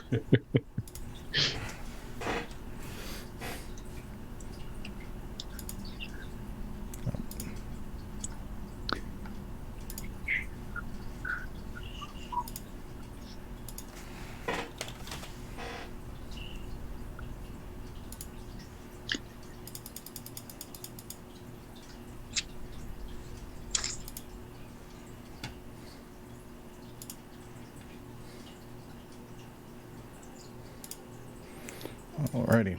So, as I was saying, you walk into this kind of clearing amongst the trees, and you see these large ice crystal type formations. Will, you were rolling a nature check to see if they were natural? Yeah, I rolled a 5. They look pretty natural. Wow, what a beautiful natural formation of ice crystals. Look at this, everybody. I'm sure nothing is wrong. So pretty. Shinies. Just don't lick it. Yellow, is it? No, but it might freeze your tongue to it. Oh, no, that would be a Definitely sight. do All right. What are the rest of y'all doing? Not licking ice crystals, that's for sure. Trying to stay out of the clearing because again, trying to not be observed from overhead. Okay. Well, I mean, the canopy is still fairly. It's not the canopy's opening is not nearly as big as the clearing because of the tree trunks. Because it's the difference between the tree trunks and then the tops of the trees. So, Snagra, as you go to lick one of the ice crystals. No, absolutely not licking one of the ice crystals. That's what it sounded like. I mean, Uh-oh. That's what I heard too. I heard It definitely. did sound suspiciously like that. You're overruled. You're licking the ice crystals. no, Just no, kidding. You're in on it. Okay, I'm going to go lick an ice crystal then. No, don't do it. Assuming you're all against me, I'm going to go do it then. All right. I was just sharing what I heard, you know. That's what I was asking to confirm because I didn't know if No, that was an out of character or in character kind of comment. It's hard to tell with Shag. You never can tell, can you? Never can tell with Shrags. Go lick an ice crystal. After it having been mentioned, I was clarifying that it was not something I am going to do. All right, so Anari is kind of staying outside of the center of the clearing and moving around, seeing the various ice crystal formations. Obsidian, what are you doing? Hanging out, walking through. Okay. Nothing looks out of the ordinary. All righty. One thing I am going to do is I'm going to whip out my wand of conjuration, just in case. Okay.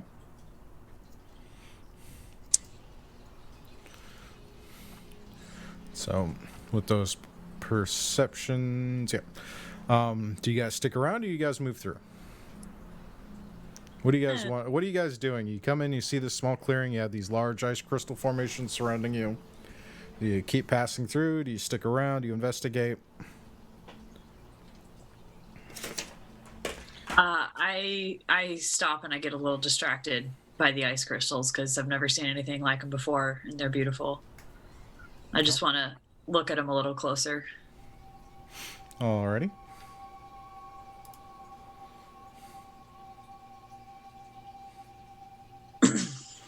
Okay.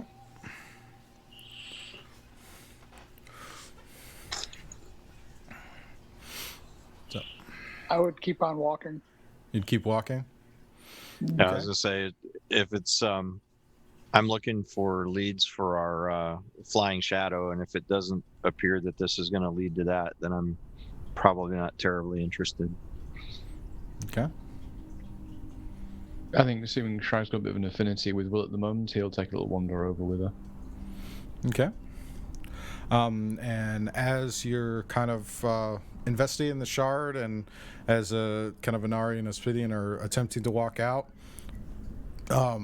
you guys' perceptions kind of go off as if something seems amiss, and the whole area is shrouded in a fog cloud.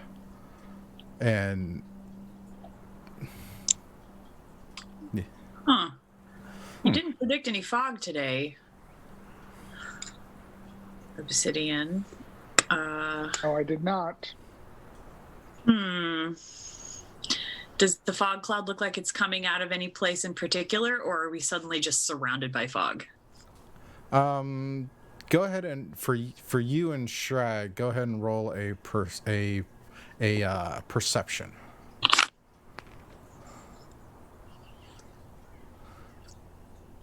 I'm fascinated by these ice crystals. They're beautiful. Okay. Schreiger, you get to assist to let her re-roll, or did you roll better? Look, fog! Ha! I think I will assist Hillary. Oh, I forgot that I get advantage on perception checks to let me spot, hear, or otherwise detect the presence of something. Yep. Go ahead. Oh, good call. That's much better. That's a dirty 20. Okay. For a moment, you think you see an eye in one of the crystals as the fog cloud descends upon everyone.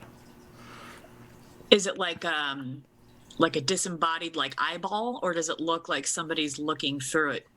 It's kind of it's almost like it's almost like an eye kind of opens, but you see no pupil. It's just all kind of a solid white color. I jump back, startled. There was, I swear, I just think we're being watched. There was an eye in the crystal. Are we still close enough to hear it? You guys actually see the cloud kind of appear. Okay. So you don't really hear anything. You just see this fog cloud start to appear surrounding all of you and obscuring your vision.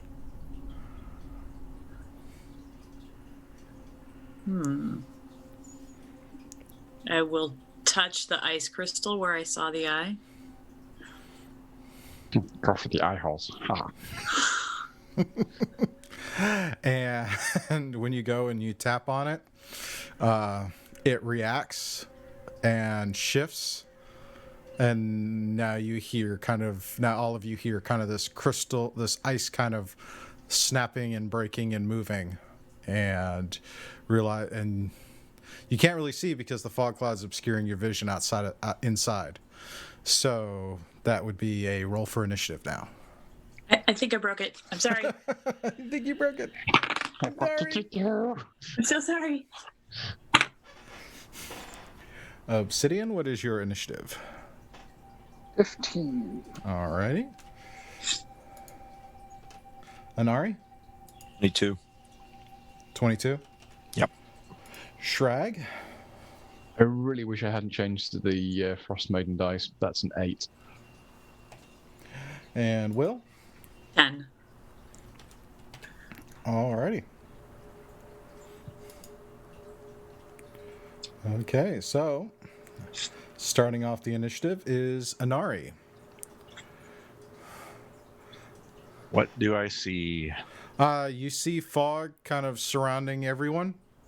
Anything you do see like some subtle shadows of movement on the perimeter.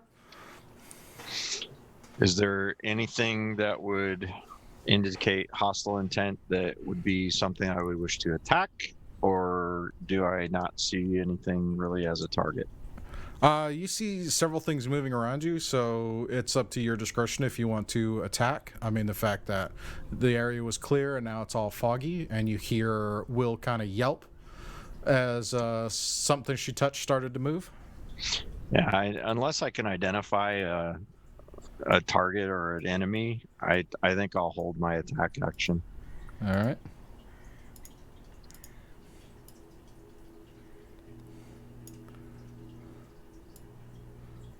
Make sure I get that because it's all overlapping. Okay.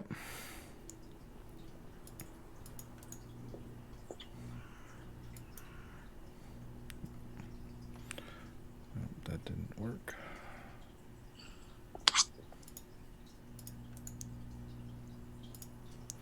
Alrighty. Okay. So brings us to what is the trigger for your attack action? If I can identify that something is attacking either myself or one of the other party members. Okay. Obsidian, what are you doing? So I want to move over next to Anarian just to make sure I get a sneak attack bonus and hold an action. Very similar. If something comes near us that's hostile, stabby with short sword. That is fair.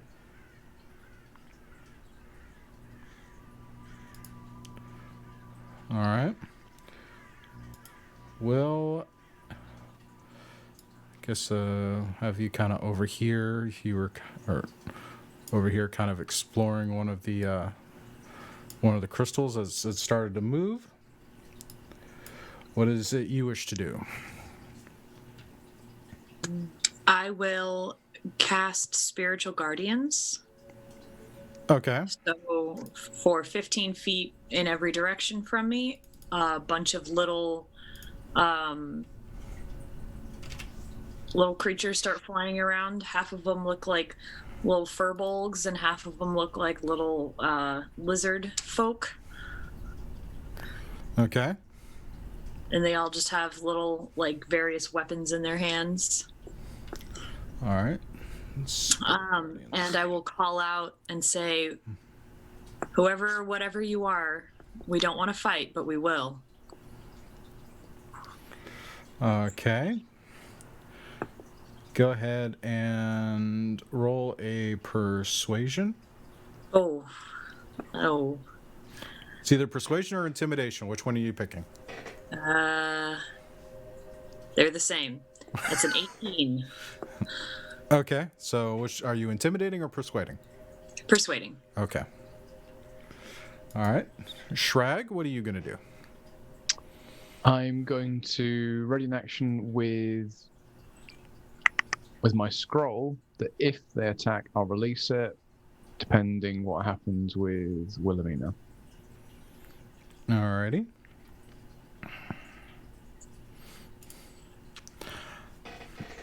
The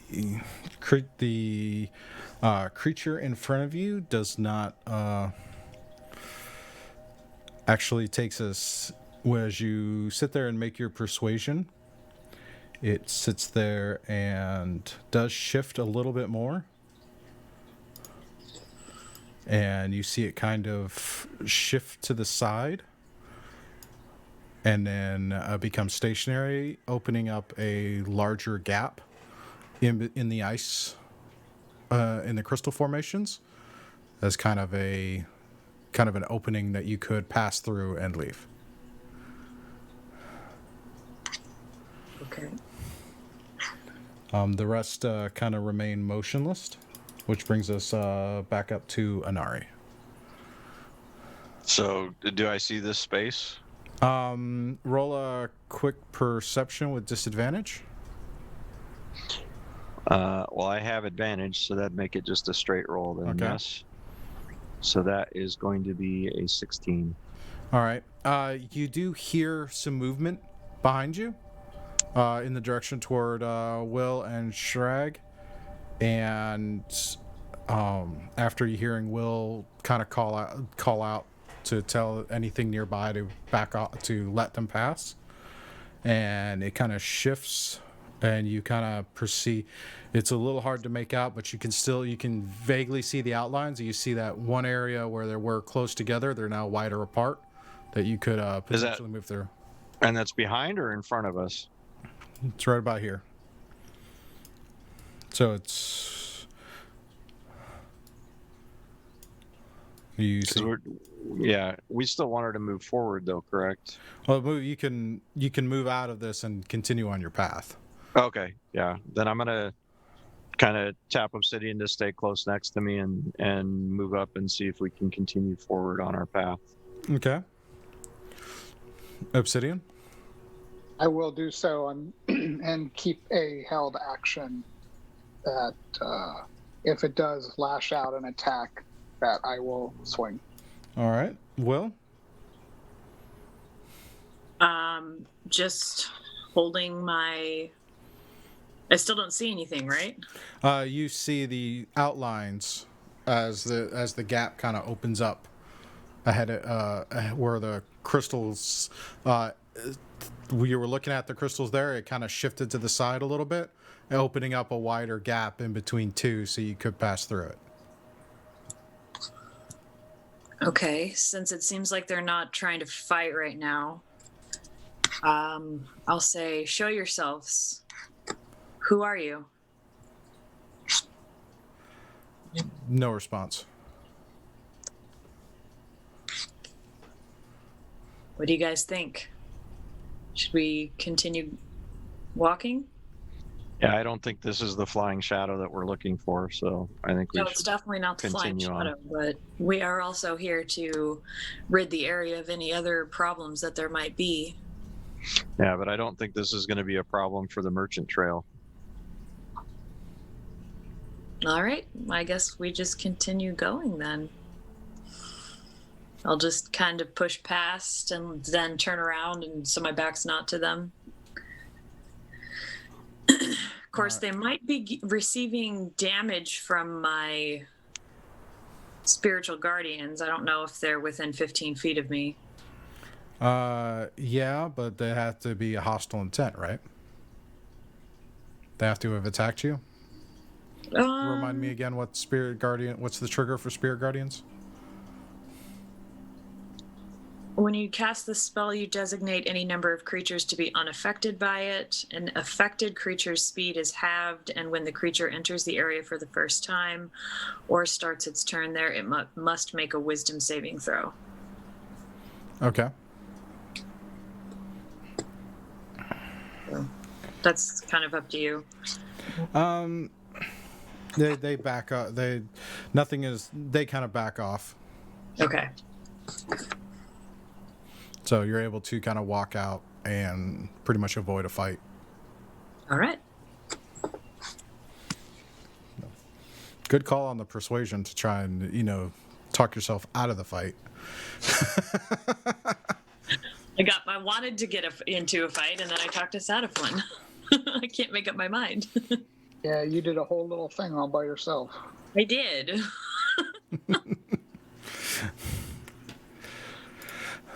So you guys get out of that, continue traversing through. You soon come out across the way to... Uh-oh. Thank you, Dish Pickle. Wild magic! Oh boy. Oh boy. Next spell cast is a wild magic. Will is going to be so confused as to why her magic is so wonky. Alrighty. So, as you guys come through the tree line, you kind of look over, you see another kind of a natural ravine. And this one has the obelisk that you've seen before.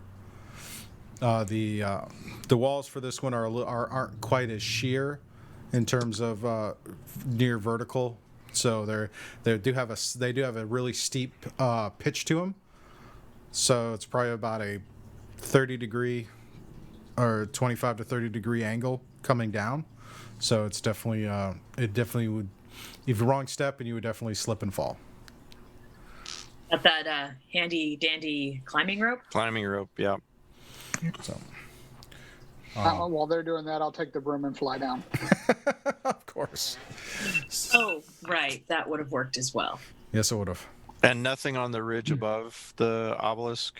No, just the rubble and whatnot. All right. Just while we've got the slightly sort of higher view onto the obelisk itself, there's nothing towards the top of it that's unusual, any other entrances or anything above No, it looks like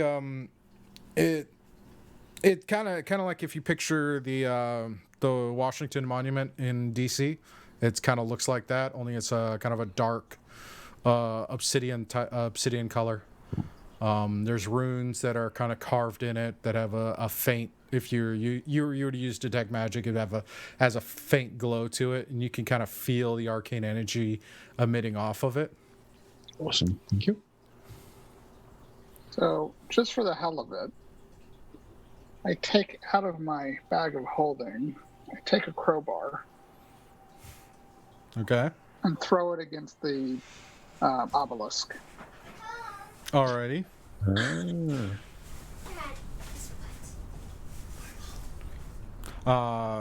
So the intent. So go ahead and roll for attack with an improvised weapon.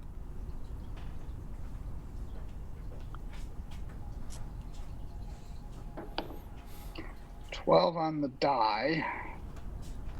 Dex is +4. 16. Yeah, that would hit. Oh no, it won't actually. It slightly misses. So it kind of right past it. So you kind of don't have the. Does that mean we can now say Wouldn't that? I have advantage on it since it's kind of sitting there? All right, It's not moving. I'll give it to you. Advantage. You're still getting used to flying with the broom. We'll call it that. Oh no! I landed. Okay. Nat 20 +4 Plus, I used the inspiration die of a D6, so 25. Yep, that'll hit it. Crowbar kind of lands into it. Go ahead and roll your improvised damage. Oh God! Which basically, just call it we'll just call it the same as like an unarmed strike. Unarmed strike is 1. I don't even roll for an unarmed strike. It says 1. 1 damage. Wow. Alrighty. It takes 1 damage and it kind of pulses a little bit at the attack. I send a lightning bolt back at you. What were you going for there, Obsidian? See if we could damage it.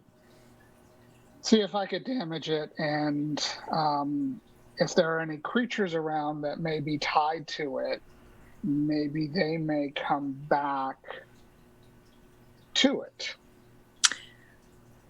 Did the crowbar disappear, or did it land on the ground next to it? It landed next to it. Okay. That was the most telling bit. It means it didn't teleport it. Yep. So it doesn't teleport inanimate objects. It just teleports creatures and whatever they're carrying.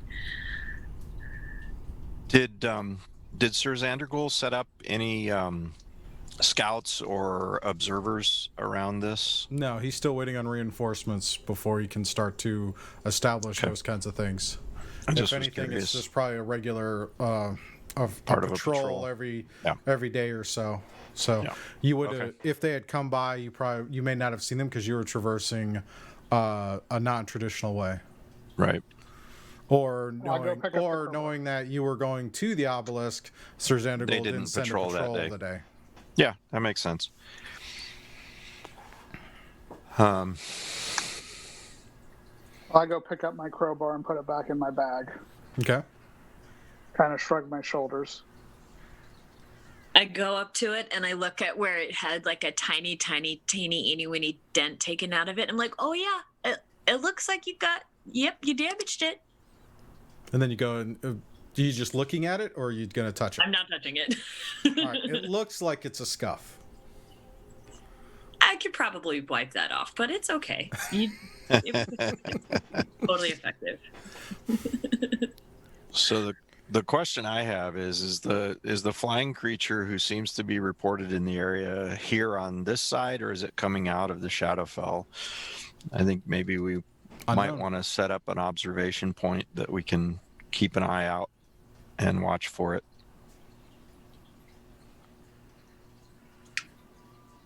So you want to make camp and just kind of watch it? Is that what you're asking? Is that what you're thinking of doing? I'm proposing that to the group. Yeah. Talk amongst yourself. Sorry. I have no problem with that because we've got to take care of that thing. We may as well.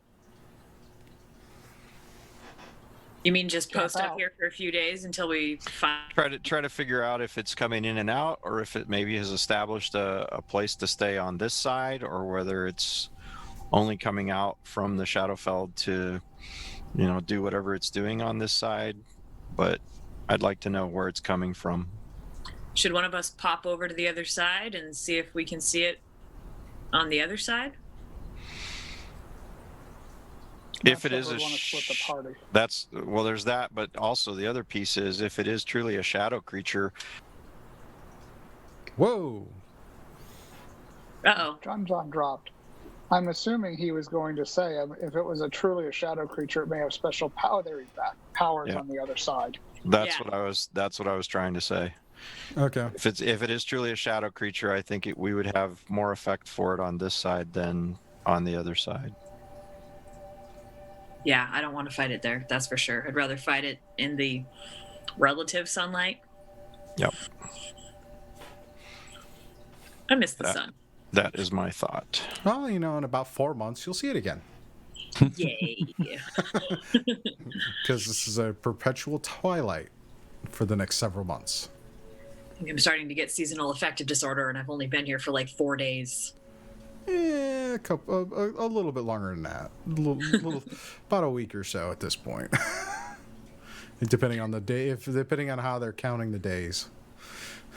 So, do we want to just find a place to make camp around here and just hang out for a couple days? And Yeah, I think we should make camp in a place that's out of the observation of the obelisk, but that we can still keep an eye on the obelisk. Well, So going back onto that ridge again would be a good idea. well, we can either do that or, doesn't matter. We can sit here. We can grab wood, put a fire up, and Shrag can do tiny hut for us, and we can sit inside the hut. I'll be right back while you guys continue to discuss. Because this way, if it does come out of that obelisk, we're right here to attack it. Yep. If we're up there, we may miss him again. I think my only thought on that is that if we're in a painfully obvious place where he can see us, if it is coming from the other side, perhaps it may not come out. If we're out of observation. If we're Can't up on, see through, though, right?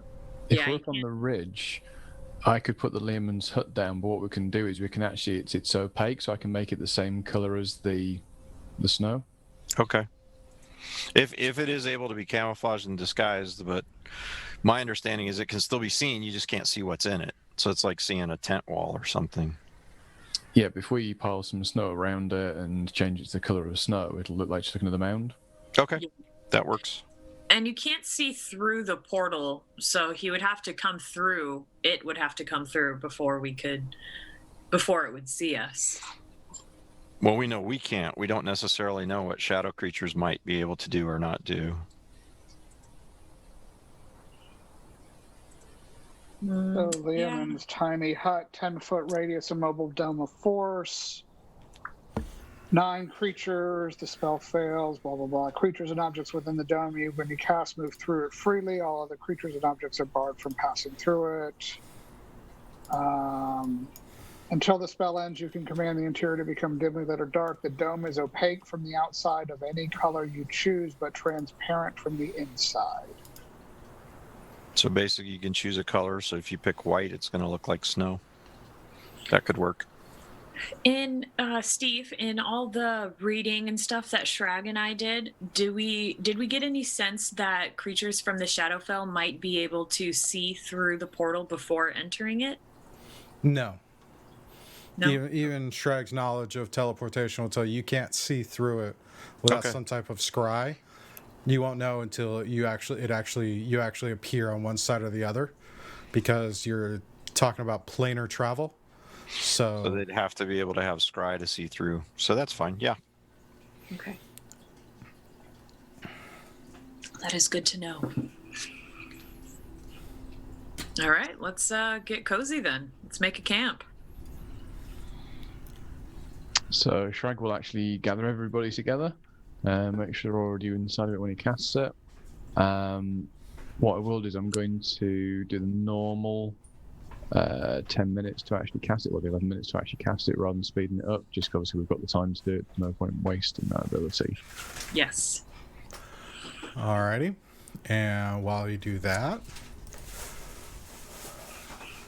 because you're casting the spell, which means you get a wild magic effect. Oh. Roll. All right. Forgot about that little tidbit. It was inevitable. Worth it for the bits, though. Worth it for the bits. Yes, it's always worth it for the bits. Thank you for the bits. And now for that wild magic. Yes, thank you for the bits, and thank you for the wild magic. Thank you for the bits, and not so thank you for the wild magic. It's to be determined. It might be good. There have been a couple good ones. Yeah. We might get some floof things again. All right, well, means you know we what? do. I'll let you roll the D100 this time, Shrag. Do it. Oh, joy. What could possibly go wrong? 100 Here we things. go. No, Ooh, not again. Now we got another one? Oh, Ooh, no. not again. there's lots of ones there in that, so that apparently would be an 11. 11. Oh my goodness. All right. Now roll a D10. Uh-oh. Oh boy. How many are showing up? This also should be a 1. Oh, no. Oh, what's a number that's worse than a 1? 0. You got a Yeah. 10. Yeah. What does a 0 make on a D10? It makes a 10. Alrighty. Oh, roll. All right, Shrag, as you're sitting there and you're casting the hut, and as the hut finishes, you feel yourself feel a little weird and queasy. The rest of you all watch as Shrag grows 10 inches. He is now 10 inches taller. He had a growth spurt. You just like doubled in height. Wow. Shrug's gonna sit there and just like flex. Wow. Just a few more of those and I'll be lost you guys. Yeah, and from it looks like it's permanent. Oh no! I'm not seeing any point that says you revert back. So basically, he's got He is the now high water pants wearing. Yep. He's now 10 inches taller. You need new clothing. So Are your did I legs grow? cold? Did everything grow, or did I grow? Or did you? Sake Are of your legs brevity, cold? because you have to say it every stream. Sake of brevity. It's a magical effect all over you as you just grow 10 inches. Everything kind of proportionally changes to accommodate. Awesome. Wow, I'm now 3 foot 10 inches. Raw. You could literally have Almost hitting that 4 foot mark. yeah. I might even shove my waist up by a couple of pounds as well, because that's always good. Oh my gosh, that's so funny. Oh, this is an interesting effect. It's roll a d10. Your height changes the number of inches equal to the roll. If the roll is odd, you shrink. If the roll is even, you grow. He could have been shorter. Wow. That's funny. wow. That's funny. I have to say, the Wild Magic is probably my favorite table. Oh wow, that was Thanks, Dish Pickle, for that one. What happened every time you cast the tiny hut? Well, top the line. I'm bigger. I'm scared to cast my druidcraft. Well, you set up the hut. Pile snow around it. Pile snow over it. You got a little makeshift igloo. Yay. Okay. And you kind of set up and you start observing. Can you see? You can see through the hut, right? Yeah. Yeah, we can Alright. see out a bit. Yep.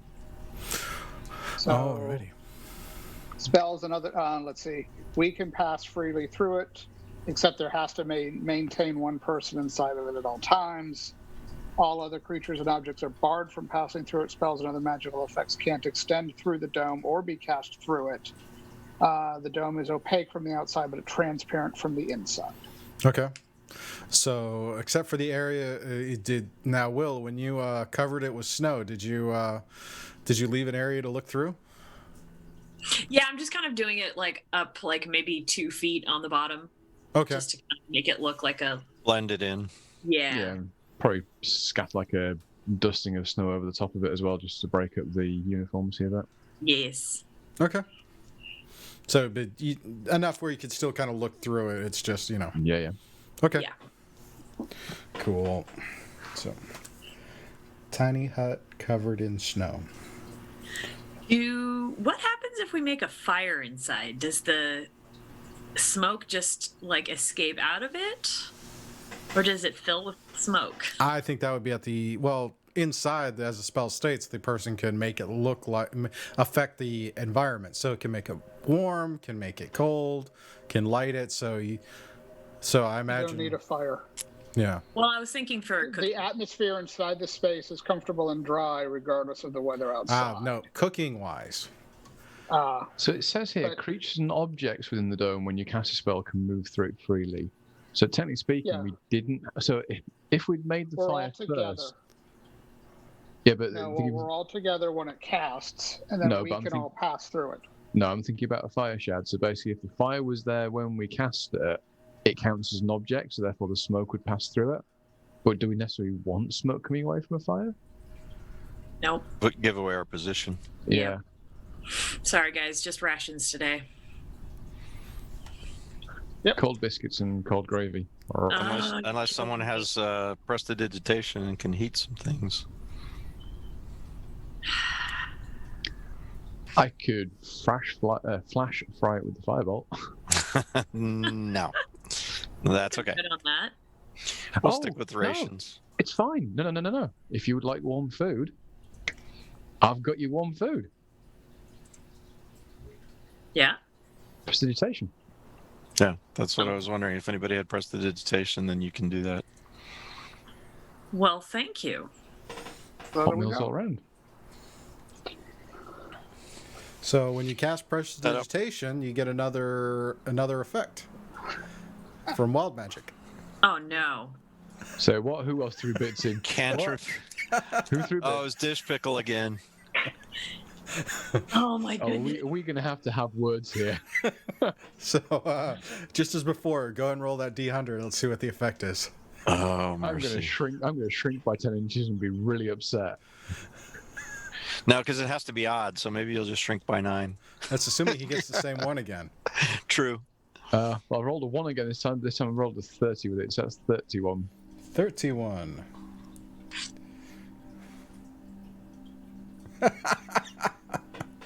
So, as Will and you guys hold out your rations, and Stagraz goes to cast prestidigitation, he snaps the finger. You feel your food warm up, and he vanishes.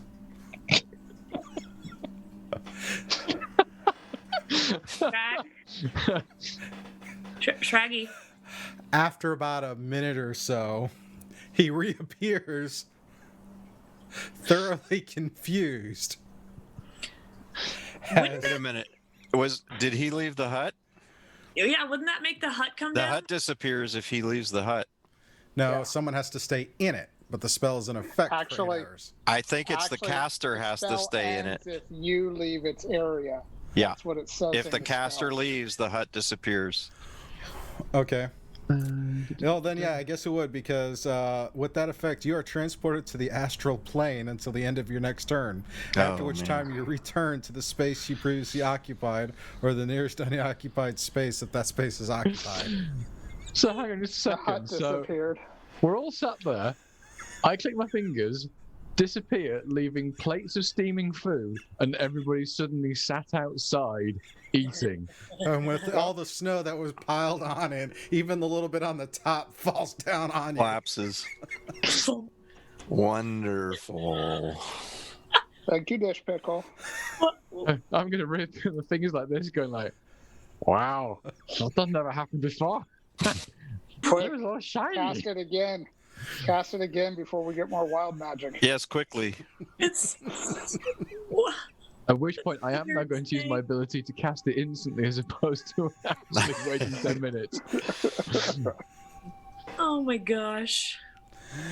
And with that, we're going to call it a session this week. Oh man. Oh, we just beat it We just beat because it. Mr. Chelly just put it in there Which it will hold. for next week. Oh man. It will hold. Well, it will either 2 more. And now another. Oh, Oh, now We got no. 2. So I think that shall we make it hold for the next one of Twilight's Gleaming, or make it hold? Well, yeah, since it was Twilight's Gleaming, it'll hold till next week. So next week we have 2 wild magics Oh on the no. block right at the start. It's Cool. all fine. I've got rapiers to use instead. Oh gosh. Except we need the hut again. Oh no, I've already cast that. He already cast the hut. He cast so we're it good before on it that. came in. Just Just beat it. made the wire. Just so- beat it by a hair. Oh my But gosh. this thing only lasts for 8 hours. Yep. So if you think about it, we're going to have to be, it's 3 times a day this thing's going to have to be cast to sit here and maintain it. It's fine. I can do the ritual, so it's not taking spell slots. It's all fine. I was gonna No, say, no, I'm just I thinking think we of only wild need- magic. We only need the hut though if we're gonna rest in it, right? Because otherwise we can just set up a observation point. We don't necessarily need to be inside the hut, right? Do we have the skills to build a real igloo? Probably be a survival check, I would suspect. Mm-hmm. We could do it as a group check. That would be fun. Well, technically speaking, you could use the dome as it stands at the moment as almost like a template for it. Just actually pack the snow tightly around it. That's use what I it thought as she was doing, but then it was like, no, we just put a little bit on top to kind of break up the look. So it's like, Yeah, and again, the problem is if we do an igloo or something, we're not going to be able to see out. So somebody's still going to have to be out observing. Yeah. We could punch little holes, little eye slits in it. So Well, would and how those are we be getting ice? ice holes? Yeah, we need No, ice, like not snow. Eye slits, not ice. Yeah, but if we Ice just make holes. it out of snow, the snow is just going to, when the hut disappears, we need ice, right? No. If you have Igloos No, made out because of if you make an igloo, you can pack snow and make an igloo. Yeah. I've done that. to be before. fair, it's still a heavy snowfall. So after a while, the dome is going to be covered in snow. So if you pack more on top of it, it's just going to end up being piled on with more snow. That's a good Well, maybe point. maybe that's what we'll do then is use the initial tiny hut to create the igloo and pack the snow around it so that it's established for our observation point. yeah, Shrek That's a might go good see. point Dish Pickle made. Can now Shrag just travel to the astral plane since he's been there? No, he just kind For of a minute? appeared there at random, was floating about looking at the astral plane, and then just bamf back before he could get any real sense of where of direction or anything. Yeah, somebody came up to me and they were complaining and they were moaning and they wouldn't give up and everything was terrible. Wanted to know about Oh. where a bus stop was with a seal or some crazy shenanigans. Ah, that was good fun. But me, yeah, okay, wild magic. I'm gonna have to watch that in the future. Yep. Well, that whole question of what could possibly go wrong? Well, I could grow, I could just disappear. It could have been so much worse. There's a whole table Could of have things. been. It could have been worse. It could have been a fireball. Oh, That's the one I'm worried about. Now, see, that'd be interesting. I can warm the food up. It'll be fine. Boom. Yeah, I could just see that inside the tiny hut. Oh, can you just take fireball off the magic wild table, wild magic? No, but I do need to add something to it. Uh-oh. I like 77 and 78. Yeah, that one's fun. You cast polymorph on yourself. If you fail the saving throw, you turn into a sheep. That's amazing. But Wow. no, the last one is you regain all expended sorcery points. So I need to change that to something Yeah, else. that one. Something else you could regain if you're not a sorcerer. Spell slots? I'm thinking maybe a D4. I need to double check on that. That's cool. Yeah, the potted That plant would be one's good. funny too. I was just going to say it's what I was just reading, 41 and 42. Is it a bowl of petunias? No, it's just a potted gotta plant. be. Just potted plant. But it's 42. It has to be a pot of petunias. Okay. It has to be. 42, I'm thinking it needs to be a weed plant.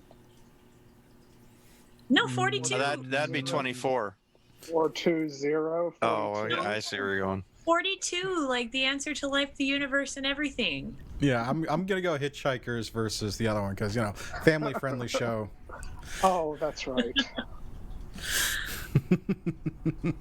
As long as we don't summon a whale on ourselves, we're fine. That would be bad. And the whale's name is Maui. Yeah. Yay. You're welcome. Wow. Alrighty. Well, sorry, it was it's kind of a slower session than some of the other ones we've been doing lately, but hopefully the payoff will be worth it now that you're working your investigation. Yes. So. Yeah, I wasn't sure we really wanted to tangle with the mephits because that's what I'm guessing those were. Mm-hmm. Large mephits. Large mephits. Oh, good. Large. How many of the large mephits were there? 8. Yeah. I'm Ow. glad we moved along. Owie. I say Would have fireball. hurt. Hmm. Those things are angry when they explode. Little bit. A little bit.